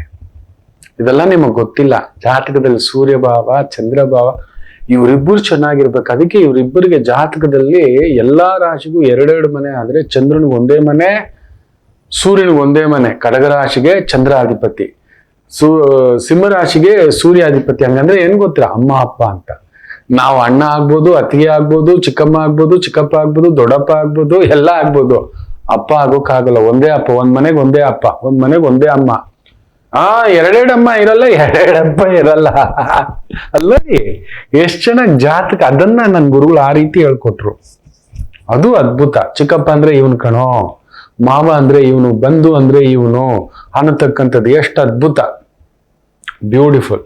ಅದರಿಂದ ತಾರಾಬಲ ಅನ್ನತಕ್ಕಂಥದ್ದು ಗಮನಿಸ್ಕೊಳ್ಳಿ. ಇನ್ನು ಚಂದ್ರಬಲ ವಿಶೇಷವಾಗಿ ವೃಷಭ ರಾಶಿಗೆ ಚೆನ್ನಾಗಿದೆ, ಮಿಥುನ ರಾಶಿಗೆ ಚೆನ್ನಾಗಿದೆ, ಕನ್ಯಾ ರಾಶಿಗೆ ಚೆನ್ನಾಗಿದೆ, ವೃಶ್ಚಿಕ ರಾಶಿಗೆ ಚೆನ್ನಾಗಿದೆ, ಮಕರ ರಾಶಿಗೆ ಚೆನ್ನಾಗಿದೆ, ಕುಂಭ ರಾಶಿಗೆ ಚೆನ್ನಾಗಿದೆ. ವಿಶೇಷವಾಗಿ ರಾಶಿ ಪ್ರಕಾರವಾಗಿ ನೋಡೋಣ. ಮೇಷರಾಶಿ, ಚಂದ್ರ ಅಷ್ಟಮದಲ್ಲಿದ್ದರೂ ಕೂಡ ಬುಧನ್ ಸಾರದಲ್ಲಿದ್ದು ಬುಧ ಲಾಭದಲ್ಲಿದ್ದಾನೆ. ಅದರಿಂದ ಮೇಷರಾಶಿಯವ್ರಿಗೆ ಒಳ್ಳೇದಾಗುತ್ತೆ. ಆಕಸ್ಮಿಕ ಧನ ಲಾಭ. ಸ್ವಲ್ಪ ಮನಸ್ಸಿಗೆ ಗೊಂದಲಗಳು ಅದು ಇದು ಇರುತ್ತೆ, ದುಡುಕಬೇಡಿ. ಯಾವಾಗ ಗೊಂದಲಗಳಾಗುತ್ತೆ, ಕನ್ಫ್ಯೂಷನ್ಗಳಾಗುತ್ತೆ ಯಾವುದೇ ಒಂದು ವಿಚಾರ, ವ್ಯವಹಾರ, ವ್ಯಾಪಾರ, ಅದನ್ನ ಮಾಡ್ಲಿಕ್ಕೆ ಹೋಗ್ಬೇಡಿ. ಅದೊಂದು ರಿಕ್ವೆಸ್ಟ್ ಮಾಡ್ಕೋತಾರೆ. ಹೌದು, ಮುಖ್ಯವಾಗಿ ಭರಣಿ ನಕ್ಷತ್ರದವ್ರು ಸ್ವಲ್ಪ ಎಚ್ಚರಿಕೆ ಅಂತೀರಿ. ಮನೆ, ಕುಟುಂಬ, ಮಾತುಕತೆ, ವ್ಯವಹಾರ, ಕೊಡೋದು, ನೋಡೋದು, ಮದುವೆ, ಪ್ರೀತಿ, ಪ್ರೇಮ, ಕಲಾವಿದರು, ಆರ್ಟಿಸ್ಟ್ಗಳು, ಅಲ್ಲೆಲ್ಲೂ ಒಂದು ವ್ಯಗ್ರ ಆಗುವಂತ ಸಾಧ್ಯತೆ ಇರುತ್ತೆ. ಚಂದ್ರ ಅಷ್ಟಮ ಇರೋದ್ರಿಂದ ಅದೊಂದು ಕೇರ್ಫುಲ್. ಬುಧ ಬುದ್ಧಿಯಂ ಕೆಡುಪಾನ್, ಬುದ್ಧಿನ ಕೆಡಿಸ್ತಾನ ಅವನು, ಹುಷಾರು. ಅದನ್ನ ಗಲಿಬಿಲಿ ಆಗ್ತಕ್ಕಂಥ ವ್ಯವಹಾರಗಳು, ಮಾತುಕತೆ, ಯಾರೋ ಒಂದು ಪ್ರಚೋದನೆ, ಪ್ರಕ್ಷುಬ್ಧ ಈ ತರದಾದ್ರೆ ದೊಡ್ಡವರಣ್ಣ ನಮ್ಮನ್ನ ನಮ್ಮ ಪಾಡಿಗೆ ಬಿಟ್ಬಿಟ್ರಣ್ಣ, ಅದನ್ನ ನೋಡ್ಕೊಳ್ಳಿ. ಇನ್ನು ವೃಷಭ ರಾಶಿ ಬ್ಯೂಟಿಫುಲ್, ತೊಂದರೆ ಏನಿಲ್ಲ. ಸ್ವಲ್ಪ ಕೃತಿಕಾ ನಕ್ಷತ್ರ ಟೆನ್ಷನ್ಸ್ ಇರುತ್ತೆ. ಸೂರ್ಯ ಕೇಂದ್ರದಲ್ಲಿದ್ದಾನೆ. ಸೊ ಸರ್ಕಾರಿ ಮಟ್ಟದ ಕೆಲಸ, ಕಾರ್ಯ, ವ್ಯವಸ್ಥೆ, ದೊರೆ ಮಟ್ಟದ ವ್ಯಕ್ತಿಗಳು, ಅಧಿಕಾರಿಗಳು ಇನ್ನಷ್ಟು ರೈಡ್ಗಳು ನಡೀತವೆ. ಇನ್ನಷ್ಟು ತಲೆನೋವುಗಳು ತಪ್ಪಿದ್ದಲ್ಲ, ಜಾಗ್ರತೆ. ಏನೋ ಮಾಡಿರ್ತೀವಿ ನಾವು, ದೊಡ್ಡವ್ರು ನಾವು ದೊಡ್ಡದಾಗಿ ಏನೋ ಒಂದು ತೆಗೆದಿಟ್ಕೊಂಡಿರ್ತೇವೆ. ಆ ತರದೊಂದು ಪ್ರಭಾವ. ಎಚ್ಚರಿಕೆ ವೃಷಭ ರಾಶಿಯವರು, ಅದರಲ್ಲೂ ಕೃತಿಕಾ ನಕ್ಷತ್ರ ಸ್ವಲ್ಪ ಎಚ್ಚರಿಕೆ. ಮಿಕ್ಕಂತೆ ತೊಂದರೆ ಏನಿಲ್ಲ. ಕೇಂದ್ರದ ಚಂದ್ರ ಬುದ್ಧಿ, ಮಾತು, ಆಲೋಚನೆ, ಸಂಬಂಧಿತ ವೃತ್ತಿ, ಉದ್ಯೋಗ, ಬುದ್ಧಿಯು, ಹೃದಯವು, ಮಾತು ಮೂರೂ ಸೇರಿ ಆಲೋಚಿಸಿ ಹೆಜ್ಜೆ ಇಡತಕ್ಕಂಥ ಕೆಲಸ ಕಾರ್ಯ, ಅದ್ಭುತ ಪ್ರಗತಿ. ಇನ್ನು ಮಿಥುನ ರಾಶಿ ವಿಶೇಷವಾಗಿ ಪುನರ್ವಸು ನಕ್ಷತ್ರದವರಿಗೆ ಸ್ವಲ್ಪ ಎಳೆದಾಟ. ಆಮೇಲೆ ಚಂದ್ರ ಬುಧನ್ ಸಾರದಲ್ಲಿರೋದ್ರಿಂದ ಕುಜನ ನಕ್ಷತ್ರ ಸ್ವಲ್ಪ ಎಚ್ಚರಿಕೆ. ಮೃಗಶಿರ ನಕ್ಷತ್ರ ಸ್ವಲ್ಪ tensions, nervous problem, health issues, financial issues, ಭೂಮಿಗೆ ಸಂಬಂಧಪಟ್ಟಂತ, ತಾಯಿಗೆ ಸಂಬಂಧಪಟ್ಟಂತ ಕೆಲವೊಂದು ಒತ್ತಡಗಳಿರ್ತವೆ. ಮಿಕ್ಕಂತೆ ಈ ಒಂದು ಟೆಕ್ನಿಕಲ್ ಲೈನ್ ಅಲ್ಲಿ ಇದ್ದೀರಾ, ಮ್ಯಾನೇಜ್ಮೆಂಟ್ ಲೈನ್ ಅಲ್ಲಿ ಇದ್ದೀರಾ, ಕನ್ಸಲ್ಟೆಂಟ್ ಲೈನ್ ಅಲ್ಲಿ ಇದ್ದೀರಾ, ಅದ್ಭುತ ಪ್ರಗತಿ. ಬುಧನ ಸಾರ ಅಂತ ಹೇಳ್ತಾರೆ. ಬುಧ ಬಂದ್ ರಿಸ್ಕ್ ತಗೊಳ್ಳಲ್ಲ ರೀ, ತಗೋಬಾರ್ದು. ಭಾರ ಆಗೋಲ್ಲ, ನಿಮ್ಗೆ ಒತ್ತಡ ಆಗೋಲ್ಲ, ನೀವು ಒಂಥರ ಗಲಿಬಿಲಿ ಆಗ್ಬಿಡ್ತೀರಿ. ಕಳ್ಳನ ಮನಸ್ಸು ಉಳ್ಳುಳ್ಳಾಗೆ ಅನ್ನತಕ್ಕಂಥದ್ದು. ಬುಧನನ್ನ ಮನಸ್ಸಿಗೂ ಹೋಲಿಸ್ತೇವೆ. ಬುದ್ಧಿ. ಈ ತಪ್ಪು ಮಾಡಿರೋರು ನೋಡಿ, ಹೀಗೆ ಅವ್ರ ಕಣ್ಣೆಲ್ಲೋ ಇರುತ್ತೆ ಅಂತ ಕೇಳಿದ್ರೆ ಹಿಂಗ್ ತಲೆ ಮಾಡಿರ್ತಾರೆ. ನಮ್ಮ ಮಕ್ಳು ಏನಾದ್ರೂ ಒಂದ್ ಮಾಡ್ಬಿಟ್ರೆ, ಮೊನ್ನೆ ಒಂದು ಪಾಪನ್ ಕರ್ಕೊ ಬಂದ್ಬಿಟ್ಟಿದ್ದಾರೆ. ಅದ್ ಎಂತ ಕಾಲೇಜೋ ಗೊತ್ತಿಲ್ಲ, ಮಕ್ಳು ಏನೋ ಒಂದು ತುಂಟತನ ಮಾಡಿದ್ದಾರೆ, ಒಂದ್ 4-5 ಜನ. ರಾತ್ರಿ ಹೊತ್ತಲ್ಲಿ ಕ್ಯಾಂಟೀನ್ಗೆ ಹೋದಾಗ ಏನೋ ಒಂದು ತಮಾಷೆ, ಅಲ್ಲಿ ಫ್ರೆಂಡ್ಸ್ ಜೊತೆ ಏನೋ ಒಂದು ಸಣ್ಣ ಒಂದು ಬಂಕೋ, ಇನ್ನೊಂದು ಏನ್ ಮಾಡಿದ್ದಾರೆ ಗೊತ್ತಾ? ಯಾರು ತಪ್ಪು ಒಪ್ಕೊಂಡಿಲ್ಲ. ನನ್ ಮಗು ಒಪ್ಕೊಬಿಟ್ಟಿದೆ. ಉತ್ತರಾಷಾಢ ನಕ್ಷತ್ರ, ಗಟ್ಟಿಗಿತ್ತಿ ಬೇಡ. ನೋಡಿ, ತಪ್ಪು ಎಷ್ಟು ಧೈರ್ಯವಾಗಿ ಒಪ್ಕೊಳ್ಳೋದೆ. ಸೂರ್ಯ ನಕ್ಷತ್ರ ಒಪ್ಕೊಳ್ಳೋದು, ಇನ್ನೇನ್ರಿ. ಅದಕ್ಕೆ ನಮ್ ಕಾಲೇಜ್ಗೆ ಬೇಡ ನೋಡಿ, ಇನ್ನೆಲ್ಲೋ ಇದೆ, ಈ ಕಡೆ ಇದೆ. ನಾನು ಹೇಳಿದೆ, ನಿಮ್ ಮಗಳಿಗೆ ಮನ್ಸಿಗೆ ಬಂದ್ಬಿಟ್ಟಿದೆ ಕಾಲೇಜೇ ಬೇಡ ಅಂತ. ಹೌದು ಗುರೂಜಿ ಅಂತ. ಹೌದು, ಈ ವಯಸ್ಸಿಗೆ ತುಂಟಾಟ, ಈ ವಯಸ್ಸಿಗೆ ಅಲ್ಲೊಂದು ನಾಟಿನೆಸ್ ಇಲ್ಲದೆ 15, 16, 17, 18 ಅಲ್ಲೊಂದು ಬರುತ್ತೆ ಮಕ್ಕಳು. ಏನೋ ಕುತೂಹಲ, ಏನೋ ಕ್ಯೂರಿಯಾಸಿಟಿ, ಅವ್ರೇನೋ ಮಾಡ್ತಾರೆ, ಇದೇನೋ ಮಾಡೋಣ, ಅಲ್ಲೊಂದು ಒಂಥರ ಸಡನ್ ಹಾರ್ಮೋನ್ಸ್ ಚೇಂಜ್ ಆಗಿರುತ್ತೆ ಮಕ್ಕಳು. ಅದನ್ನ ತಿಳ್ಕೊಳ್ಳೋದು, ಅದು ಎಂತ ದೊಡ್ಡ ಕಾಲೇಜು, ಎಂತ ಕೋಚಿಂಗ್ ಸೆಂಟ್ರು, ಅದಕ್ಕೆ ನೋಡಿ ಕೆಲವೊಂದು ಕೋಚಿಂಗ್ ಸೆಂಟರ್ಗಳಲ್ಲಿ ಮಕ್ಕಳು ಸೂಸೈಡ್ ಮಾಡ್ಕೊಂಡಿರೋದು ಇಂಥ ಒತ್ತಡದಿಂದಲೇ. ನಂಬರ್ 1 ಬಿಟ್ರೆ ಇನ್ನೇನು ಬೇಡವಾ, ಇವ್ರ ಮನೆ ಬಂಗಾರ ಆಗೋಗ. ಮಕ್ಕಳಲ್ಲಿ ಏನ್ ಕಲಿಸ್ಬೇಕು ಮಾಡ್ತಾರೆ, ಅದನ್ನ ದೊಡ್ಡ ಇಶ್ಯೂ. ರಾಜ್ಯ ಕೊಚ್ಚೋಯ್ತು, ಆ ವಯಸ್ಸು ಕ್ಯೂರಿಯಾಸಿಟಿ ರೀ. 6 ವಯಸ್ಸಿನ ಕತ್ತೆ ಆದ್ರೂ ಕೂಡ ಏನೇನೋ ಎಡವಟ್ಟಿದೆ, ಪ್ರಚೋದನೆಗಳು ನಮ್ಮಲ್ಲಿ. 8 ವಯಸ್ಸಿನ ಕತ್ತೆ ಆದ್ರೂ ಕೂಡ ಚಿಜ, ಇದೆಲ್ಲ ಅರ್ಥ ಮಾಡ್ಕೋಬೇಕು ನಾವು. ಮಕ್ಕಳ ಮೇಲೆ ದಿಢೀರಂತ ಕಾಲೇಜೇ ಬೇಡ, ಡಿಬಾರ್ ಮಾಡ್ಬಿಡ್ತೀನಿ, ಕೈಯೋಣ ಇನ್ನೊಂದ್ಸಲಿ, ಇನ್ನೊಂದು ಯಾಕೆ ಆ ಥರ ಮಾಡ್ತಿದ್ದಾರೆ? ಮನೆ ವಾತಾವರಣ ಹಿನ್ನೆಲೆ ಮಕ್ಕಳನ್ನ ತಗೊಂಡೋಗ್ಬಿಟ್ಟು ನಾವು ಫುಲ್ಲು ಒಂಥರ ಬಂದಿಖಾನಲ್ಲಿ ಇಟ್ಟ ಹಾಗೆ ಬರೀ ಓದು, ತಿನ್ನು, ಮಲ್ಗು ಈ ಥರದ್ದಾದ್ರೆ ಕೆಲವು ಮಕ್ಳಿಗಾಗಲ್ಲ. ಕೆಲವು ಮಕ್ಕಳು ಮಾಡ್ಕೋತಾರೆ, ಅವ್ರು ಮಾಡ್ಕೋತಾರೆ. ವಯಸ್ಸಿಗೆ ಮೀರಿದ್ ಗೊತ್ತಿಲ್ಲ, ಅಲ್ಲೆಲ್ಲೋ ಒಂದು ಪುಟ್ಟ ಪ್ರೀತಿ, ಫ್ರೆಂಡ್ಶಿಪ್, ಇನ್ನೊಂದು ಪಪ್ಪಿ ಲವ್, ಫ್ರೆಂಡ್ಶಿಪ್ ಲವ್, ಇನ್ನೊಂದು ಏನೋ ಒಂದು ಕ್ಯೂರಿಯಾಸಿಟಿ. ಗೊತ್ತಿಲ್ಲ ಅವರು ಈ ತರ ಆಗುತ್ತೆ, ಈ ತರ ನಾವು ನೋವು ತಿಂತೀವಿ, ನಮ್ಮ ತಂದೆ ತಾಯಿ ನೋವು ತಿಂತಾರೆ. ಗೊತ್ತಾಗೋಲ್ಲ. ಪ್ಲೀಸ್, ಎಕ್ಸಾಮ್ಸ್ ಮಕ್ಕಳಲ್ಲಿ ಒತ್ತಡ ಹಾಕ್ಬೇಡಿ. ಟೀಚರ್ಸ್ ಆಗಿ, ತಂದೆ ತಾಯಿಗಳಾಗಿ ಅವ್ರು ಏನೋ ಮಾಡಿದ್ರಂತೆ, ನೀನೋ ಪ್ರಪಂಚನೇ ಕಳ್ಕೊ. It was just a number ಅಷ್ಟೇ. ಅವ್ರು ಒಂದು ತುಂಟತನ ಮಾಡಿದ್ರೆ ಒಂದ್ ಸಣ್ಣ ವಾರ್ನಿಂಗ್, ಇನ್ನೊಂದ್ ಸಣ್ಣ ವಾರ್ನಿಂಗ್. ಮಕ್ಕಳು ಆಗ್ಲೇ ಮಾಡ್ಬೇಕು. ನಾವು ಮಾಡಿದ್ರೆ ಬಂಕ್ ಹೊಡಿಯೋಣ, ನೋಡೋಣ, 2 ದಿನ ಮನೆಗೆ ಬರೋಲ್ಲ. ತಾಕತ್ತಿದ್ಯಾ ನಿಮಗೆ? 2 ದಿನ ಗಂಡನ್ ಬಿಟ್ಬಿಟ್ಟು, ಹೆಂಡ್ತಿನ ಬಿಟ್ಬಿಟ್ಟು, ಮಕ್ಕಳನ್ನ ಬಿಟ್ಬಿಟ್ಟು ಎಲ್ಲ ಫ್ರೆಂಡ್ ಜೊತೆ ಜಾಲಿಯಾಗಿ ಹೋಗ್ತೀನಿ, ಉಗಿತಾರೆ. ಇವನೆಂತ ಅಪ್ಪ ನೋಡಿ ಇವನು ಅಂತ. ಈ ವಯಸ್ಸಲ್ಲಿ ನನ್ಗೊಬ್ಬ ಇದ್ದಾನೆ, 1-2-3 ಇದ್ದಾರೆ ಈಗಲೂ, ಕ್ಲಾಸ್ಮೇಟ್ಸ್ ಇದ್ದಾರೆ, ಶುದ್ಧ ಪೋಲಿಗಳೇ. ಗೋವಾ ಕ್ಯಾಸಿನೋಗೆ ಹೋಗಿದ್ವಿ ಅಂತ ಗ್ರೂಪ್ ಅಲ್ಲಿ ಏನೋ ಒಂದು ಮನೆ ಬಂಗಾರ ಆಗೋಗದೆ. ಏನ್ರ ಮಾಡ್ತಿದ್ದೀರಾ? ಮಕ್ಳಿಗೆ ಮದುವೆ ಮಾಡೋ ವಯಸ್ಸು. ಈಗ್ಲೂ ಫುಲ್ಲು ಟೈಗಿ ಹಾಕೊಂಡು ಒಂದ್ ಮದುವೆ ಬಂದ್ಬಿಡ್ತು ಅಂದ್ರೆ ನೋಡ್ಬೇಕು, ಸುಮ್ನೆ ಕುತ್ಕೊಳ್ಳಲ್ಲ. ಏನ್ರೋ ಇದು, ಇನ್ನು ಆ ಅವಗಾಹನೆ ಇಲ್ಲ ಅಂತೆ. ಏನ್ ಮಾಡೋಗಿರ್ಬೇಕು, ಉಗಿತಾರೆ. ನಿಜವಾಗ್ಲೂ ಆಯಾಯ ವಯಸ್ಸಿಗೆ ತಕ್ಕಂತ ಆಲೋಚನೆ ಇರಬೇಕು. ಮಕ್ಕಳು ಬರುತ್ತೆ, ನಮಗೂ ಬರುತ್ತೆ, ಬಟ್ ನಮ್ ನಿಯಂತ್ರಣ, ಅನುಭವ, ವಯಸ್ಸಿಗೆ ತಕ್ಕಂತ ಒಂದು ಭಾವ ರೂಢಿಸ್ಕೋಬೇಕು. ಮಕ್ಕಳವು ಗೊತ್ತಿಲ್ಲ, ಅಲ್ಲೊಂದು ಪುಟ್ಟ ಪ್ರೀತಿಯೋ ಫ್ರೆಂಡ್ಶಿಪ್, ಲೆಟ್ ಅಸ್ ಸಿ. ನಾವು ಹೇಳ್ಕೊಡ್ಬೇಕು. ಯಾರಾದ್ರೂ ಈ ತರದಾಯ್ತು, ನನಗ್ ಫಸ್ಟ್ ಹೇಳಿ ಮಗಳೇ ನಾನಿದ್ದೀನಿ ಅಂತ. ಆ ಮಗುಗೆ ಅದೇ ಹೇಳಿದೆ, ನಾನು ಅಜ್ಜ ಇದ್ದೀನಿ ಕಣೋ, feel something, please come down this, ಅಜ್ಜ ವಿಲ್ ಟೇಕ್ ಕೇರ್. ನೀನ್ ಸುಮ್ನಿರು, ನನ್ನ ಮಗನ್ ಬೈಬೇಡ, ಬೇರೆ ಕಲರ್ ಚೇಂಜ್ ಮಾಡು ಅಂದೆ. ತಾಯಿ ಒಪ್ಕೊಂಡ್ರು. ತುಂಬಾ ಬುದ್ಧಿವಂತ ಇದ್ದಾಳೆ, ಕುಳಿತುಕೊಂಡು 10 ನಿಮಿಷ ಸಾಕು, ನಿನ್ ಮಗಳು ಓದ್ತಾಳೆ. ಸುಮ್ನೆ ಹರ್ಟ್ ಮಾಡಬೇಡಿ. ಜಗತ್ತಲ್ಲಿ ಯಾರೂ ಮಾಡದ ತಪ್ಪು, ಯಾರೂ ಮಾಡದ ಪ್ರೀತಿ, ಯಾರೂ ಮಾಡದ ಕ್ಲಾಸ್ ಬಂಕು, ಯಾರೂ ಮಾಡದ ಪಾರ್ಟಿ, ಅವ್ರಿಗೇನೋ ಕ್ಯೂರಿಯಾಸಿಟಿಗೆ ಮಾಡ್ಬಿಟ್ಟಿದ್ದೇವೆ ಅವ್ ಮಗು. ಏನೋ ತಿನ್ಬೇಕು, ಏನೋ ನೋಡ್ಬೇಕು, ನಾವು ಸುರಕ್ಷಿತ, ಅದು ಹೆಂಗಿರುತ್ತೋ ಕಣೋ ಗೊತ್ತಿಲ್ಲ.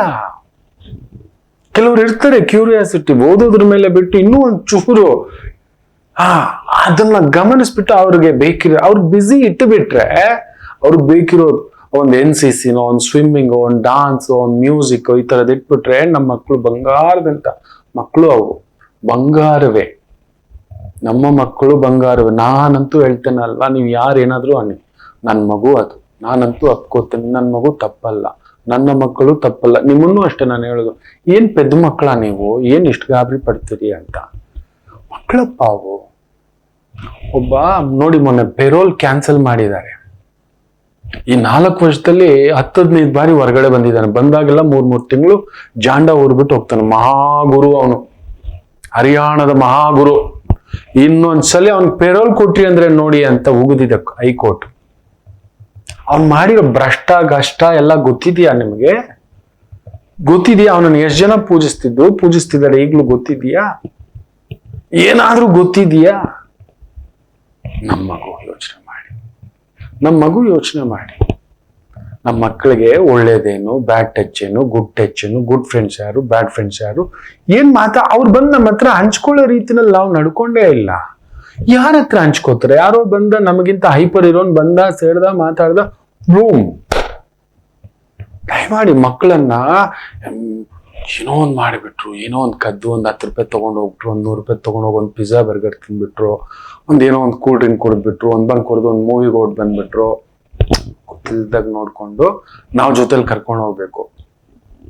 ಏನೂ ಗೊತ್ತಿಲ್ಲ, ಏನೋ ಒಂದು ಸ್ಮೋಕ್ ಮಾಡ್ತಾವ್ ನಮ್ಮ ಮಗ, ಏನು ಸಿಡಿಲ್ ಬಡ್ದಾಗೆ ಅಬಾಬಾಬಾಬಾಬಾ ಪಾಕಿಸ್ತಾನ್ ಜಿಂದಾಬಾದ್ ಅಂದ್ರಲ್ಲ ಆ ತರ ಎಗರ್ಲಾಡ್ಬೇಡಿ. ಎಲ್ಲಿ ಹೌದು, ಯಾವ್ದನ್ನ ದಂಡಿಸ್ಬೇಕು ಖಂಡಿಸ್ಬೇಕು ನಾವು ಇಲ್ಲ, ನಮ್ ಕನ್ನಡದವ್ರು ಪುಕ್ಕಳ್ರು ನಾವು ಮಕ್ಕಳ ಮೇಲೆ ಬಿಟ್ಬಿಡೋದು. ಆ ಮಕ್ಳು ಏನಾಗ್ತಾರೆ, ಡಿಪ್ರೆಷನ್ ಇಲ್ಲ ಸೂಸೈಡ್ ಇಲ್ಲ ಕುಯ್ಕೊಳ್ಳೋದು, ಇಲ್ಲೆಲ್ಲ ಗಾಯ ಮಾಡ್ಕೊಳ್ಳೋದು ಅಭ್ಯಾಸ ಮಾಡ್ಕೊಬಿಟ್ಟಿದ್ದಾವೆ ನಮ್ಮ ಮಕ್ಕಳು. ಸಾಯೋ ಮಾತೆಲ್ಲ ಮಾತಾಡೋಕ್ ಶುರು ಹಚ್ಕೊಬಿಟ್ಟಿದ್ದಾವೆ ನಮ್ಮ ಮಕ್ಕಳು. Feeling like dying. ಸಾವನ್ನೋದೇ ಗೊತ್ತಿಲ್ಲ ಮಕ್ಕಳೆಲ್ಲ. ಮಾತು ಬರ್ತಿದ್ದ ಕಾರಣ ಯಾರು ಗೊತ್ತಿಲ್ಲ, ನಾವೇ. ನಮ್ಮ ಹತ್ರ ಮಾತಾಡ್ತಿಲ್ಲ ನಮ್ಮ ಮಕ್ಕಳು, ಫ್ರೆಂಡ್ ಆಗಿ ಇಲ್ವೇ ಇಲ್ಲ. ಫ್ರೆಂಡ್ಸ್ ಹತ್ರ ಎಲ್ಲ ಓಪನ್ ಆಗಿ ಮಾತಾಡ್ತಾರೆ, ಬಾರೋ ಜೊತೆಲಿ ಕುತ್ಕೊಂಡು ಮೆಲ್ಲಿಗೆ ತಿಂತ ಬಾರೋ. Make that habit. ನೋಡಿ ನಮ್ಮ ಮಕ್ಕಳಲ್ಲಿ ಇದಾಗಲ್ಲ. ಮಿಥುನ್ ರಾಶಿಯವ್ರು ಆಗಿಯೇ, ಈ ಮಿಥುನ ಕನ್ಯಾ ರಾಶಿಯವ್ರು ಶುದ್ಧ ಮಕ್ಕಳು ಅವರು. ಹೌದು, ಈ ಧನುಸು ರಾಶಿ ಹಾಗೂ ಮೀನ ರಾಶಿಯವರು ಶುದ್ಧ ಗುರುಗಳು ಇದರದವ್ರು ಇದ್ದಾರೆ. ಇದೆಲ್ಲ ನಿಮಗೆ ಗೊತ್ತಿಲ್ಲ, ಅದರಿಂದ ಮಿಥುನ ಗಾಬರಿಗೊಳಗಾಗ್ಬೇಡಿ, ಅದೊಂದು ನೋಡ್ಕೊಳ್ಳಿ. ಇನ್ನು ಕರ್ಕಾಟಕ ರಾಶಿ, ವಿಶೇಷವಾಗಿ ಚಂದ್ರ ಸಣ್ಣದಾಗಿ ಪಂಚಮದಲ್ಲಿ ನೀಚನಾಗಿದ್ದರೂ ಬುಧನ್ ಸಾರದಲ್ಲಿದ್ದು ಬುಧ ಅಷ್ಟಮದಲ್ಲಿದ್ದಾನೆ. Calculations, engineering, mathematics, teaching, counselling, guiding, customer service, communication, modelling, acting, ಬರವಣಿಗೆ, ಲೇಖನ, ಈ ತರದ ಉದ್ಯೋಗ ಕೆಲಸ ಕಾರ್ಯದಲ್ಲಿರ್ತಕ್ಕಂಥವರಿಗೆ ವಿಶೇಷ ಅಭಿವೃದ್ಧಿ. ಸಿಂಹರಾಶಿ, ಚಂದ್ರ ಕೇಂದ್ರದಲ್ಲಿ ಅದ್ಭುತವಾಗಿ ಕುಳಿತಿರ್ತಕ್ಕಂಥದ್ದು. ಉತ್ತರ ನಕ್ಷತ್ರ ಬಿಟ್ಟು ಉಪಾ ನಕ್ಷತ್ರ, ಮಕಾ ನಕ್ಷತ್ರ ನಿಮ್ಮಿಬ್ಬರಿಗೂ ಚೆನ್ನಾಗಿದೆ. ಸ್ವಲ್ಪ ಸಂಗಾತಿ ವಿಚಾರದಲ್ಲಿ ಒಂದು ಸಣ್ಣ ಪುಟ್ಟ ಕಿರಿಕಿರಿ ಆಗ್ತಕ್ಕಂಥದ್ದು ಬಿಟ್ಟು, ಈ ಗಾರ್ಮೆಂಟ್ಸು, ಬಟ್ಟೆ, ಟೈಲರಿಂಗ್ ಈ ವೃತ್ತಿಯಲ್ಲಿ ಇರತಕ್ಕಂಥವ್ರಿಗೆ ಸ್ವಲ್ಪ ಒತ್ತಡ ಬಿಟ್ಟು ಚೆನ್ನಾಗಿದೆ, ತೊಂದರೆಗಳಿಲ್ಲ. ಇನ್ನು ಕನ್ಯಾ ರಾಶಿ, ಬ್ಯೂಟಿಫುಲ್. 3ನೇ ಮನೇಲಿ ಚಂದ್ರ, ಬುಧನ್ ಸಾರ, ಬುಧ 6ನೇ ಮನೆ. ಈ ಒಂದು ಮಧ್ಯವರ್ತಿ ಕೆಲಸ, ಬ್ರೋಕರ್ ಕೆಲಸ, ರಿಸ್ಕ್ ಇಲ್ಲದ ಕೆಲಸ, ಟೆನ್ಷನ್ ಇಲ್ಲದ ಕೆಲಸ, ಡ್ರಾಯಿಂಗ್ ಮಾಡಿಸ್ತಕ್ಕಂಥದ್ದು, ಕಸೂತಿ ಕೆಲಸಗಳು, ಗಾರ್ಮೆಂಟ್ಸು, ಬೋಟಿಕ್ಕು, ಡಿಸೈನಿಂಗು, ಕೆತ್ತನೆ, ಚಿತ್ರಕಲೆ, ಪೇಂಟಿಂಗು, ಆರ್ಟ್, ಅದಕ್ಕೆ ಸಂಬಂಧಪಟ್ಟಂತ ವೃತ್ತಿ ಉದ್ಯೋಗ ಅದ್ಭುತವಾದಂಥ ಬೆಳವಣಿಗೆ ಚೆನ್ನಾಗಿದೆ. ಇನ್ನು ವಿಶೇಷವಾಗಿ ತುಲಾ ರಾಶಿ, ಸ್ವಲ್ಪ ಒದ್ದಾಟ. ಚಂದ್ರ ಆ ಒಂದು ಆಲೋಚನಾ ಸ್ಥಾನ, ಬುದ್ಧಿಸ್ಥಾನ, ಮಾತಿನ ಸ್ಥಾನ, ನೀಚತ್ವ ಬುಧನ್ ಭಾವದಲ್ಲಿ ಲಟ್ಪಟ್ ಅಂತ ಏನಾದ್ರೂ ಮಾತಾಡ್ಬಿಡ್ತೀರಿ, ಇಲ್ಲ ಬೇರೆಯವ್ರೇನೋ ಲಟ್ಪಟ್ ಮಾಡಿದ ತಕ್ಷಣ ಗಾಬಿಗೊಂಡು ಇನ್ನೇನೋ ಮಾತಾಡ್ಬಿಡ್ತೀರಿ. ಎಚ್ಚರಿಕೆ, ವಾದಕ್ಕೆ ಹೋಗ್ಬೇಡಿ, ಗೊತ್ತಿಲ್ಲ ಮಾತಾಡಬೇಡಿ, ಸುಮ್ಮನೆ ಇದ್ಬೇಡಿ. ತಿಲಕಾಷ್ಟಮಹಿಷ ಬಂಧನ ಅಂದ್ಬೇಡಿ ಅಷ್ಟೇ. ಯಾರಾದ್ರೂ ಕೇಳಿದ್ರೆ, ಯಾರಿಗಾದ್ರೂ ತಿಲಕಾಷ್ಟಮಹಿಷ ಬಂಧನ ಗೊತ್ತಿದ್ರೆ ಕಮೆಂಟ್ ಹಾಕಿ ಅಷ್ಟೇ. ತಿಲಕಾಷ್ಟಮಹಿಷ ಬಂಧನ ಹಂಗ ಅಂದ್ಬಿಡಿ, ಹಂಗ ಅನ್ಕೊಳ್ಳಿ ಅಷ್ಟೇ. ನಂಗೆ ಗೊತ್ತಿಲ್ಲ, ಇಲ್ಲ ಗೊತ್ತಿದೆ, ಇದು ನೀನ್ ಹೇಳೋ ಅಂತ. ತುಲಾ ರಾಶಿ ಇವತ್ತು ಆ ರೀತಿ ಅಚ್ಚುಕಟ್ಟಾಗಿ ಇದ್ದು ಬಿಡಿ ನಿಮ್ಮ ಪಾಡಿಗೆ. ಮಾತಿಗೆ ಸಂಬಂಧಿತ ವೃತ್ತಿಯಲ್ಲಿ ಪ್ರಗತಿ, ಕಸ್ಟಮರ್ ಸರ್ವಿಸ್, ಟೆಲಿಕಮ್ಯುನಿಕೇಶನ್ಸ್, ಟೆಲಿಕಾಲರ್ಸ್ ಇದರಲ್ಲಿ ಇರ್ತಕ್ಕಂಥವ್ರಿಗೆ ಚೆನ್ನಾಗಿದೆ. ಇನ್ನು ವಿಶೇಷವಾಗಿ ವೃಶ್ಚಿಕ ರಾಶಿ,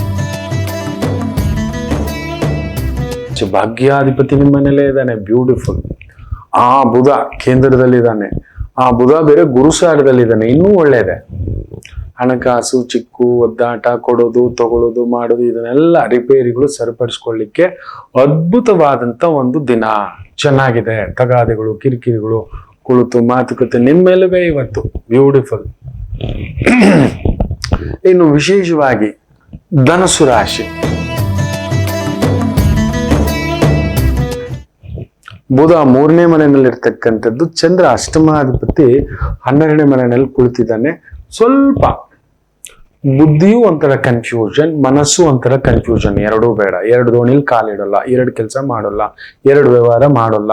ಯಾರೋ ಹೇಳಿದ್ರು 1 ತಿಂಗಳದು ಕೋಚಿಂಗ್ ಅಂತೆ ಟ್ರೇಡಿಂಗ್ದು, ಆಡ್ಬಿಡೋಣ, ದುಡ್ಡು ಮುಳುಗೋಯ್ತು.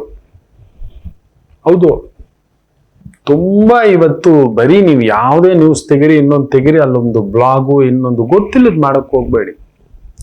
ವರ್ಷಗಟ್ಟಲೆ ತಪಸ್ಸು. ಇವತ್ತು ಬಾಕ್ಸ್ ಆಫೀಸ್ ಸುಲ್ತಾನ ಸುಮ್ಮನೆ ಆಗಿಲ್ಲ, ವರ್ಷಗಟ್ಟಲೆ ತಪಸ್ಸು.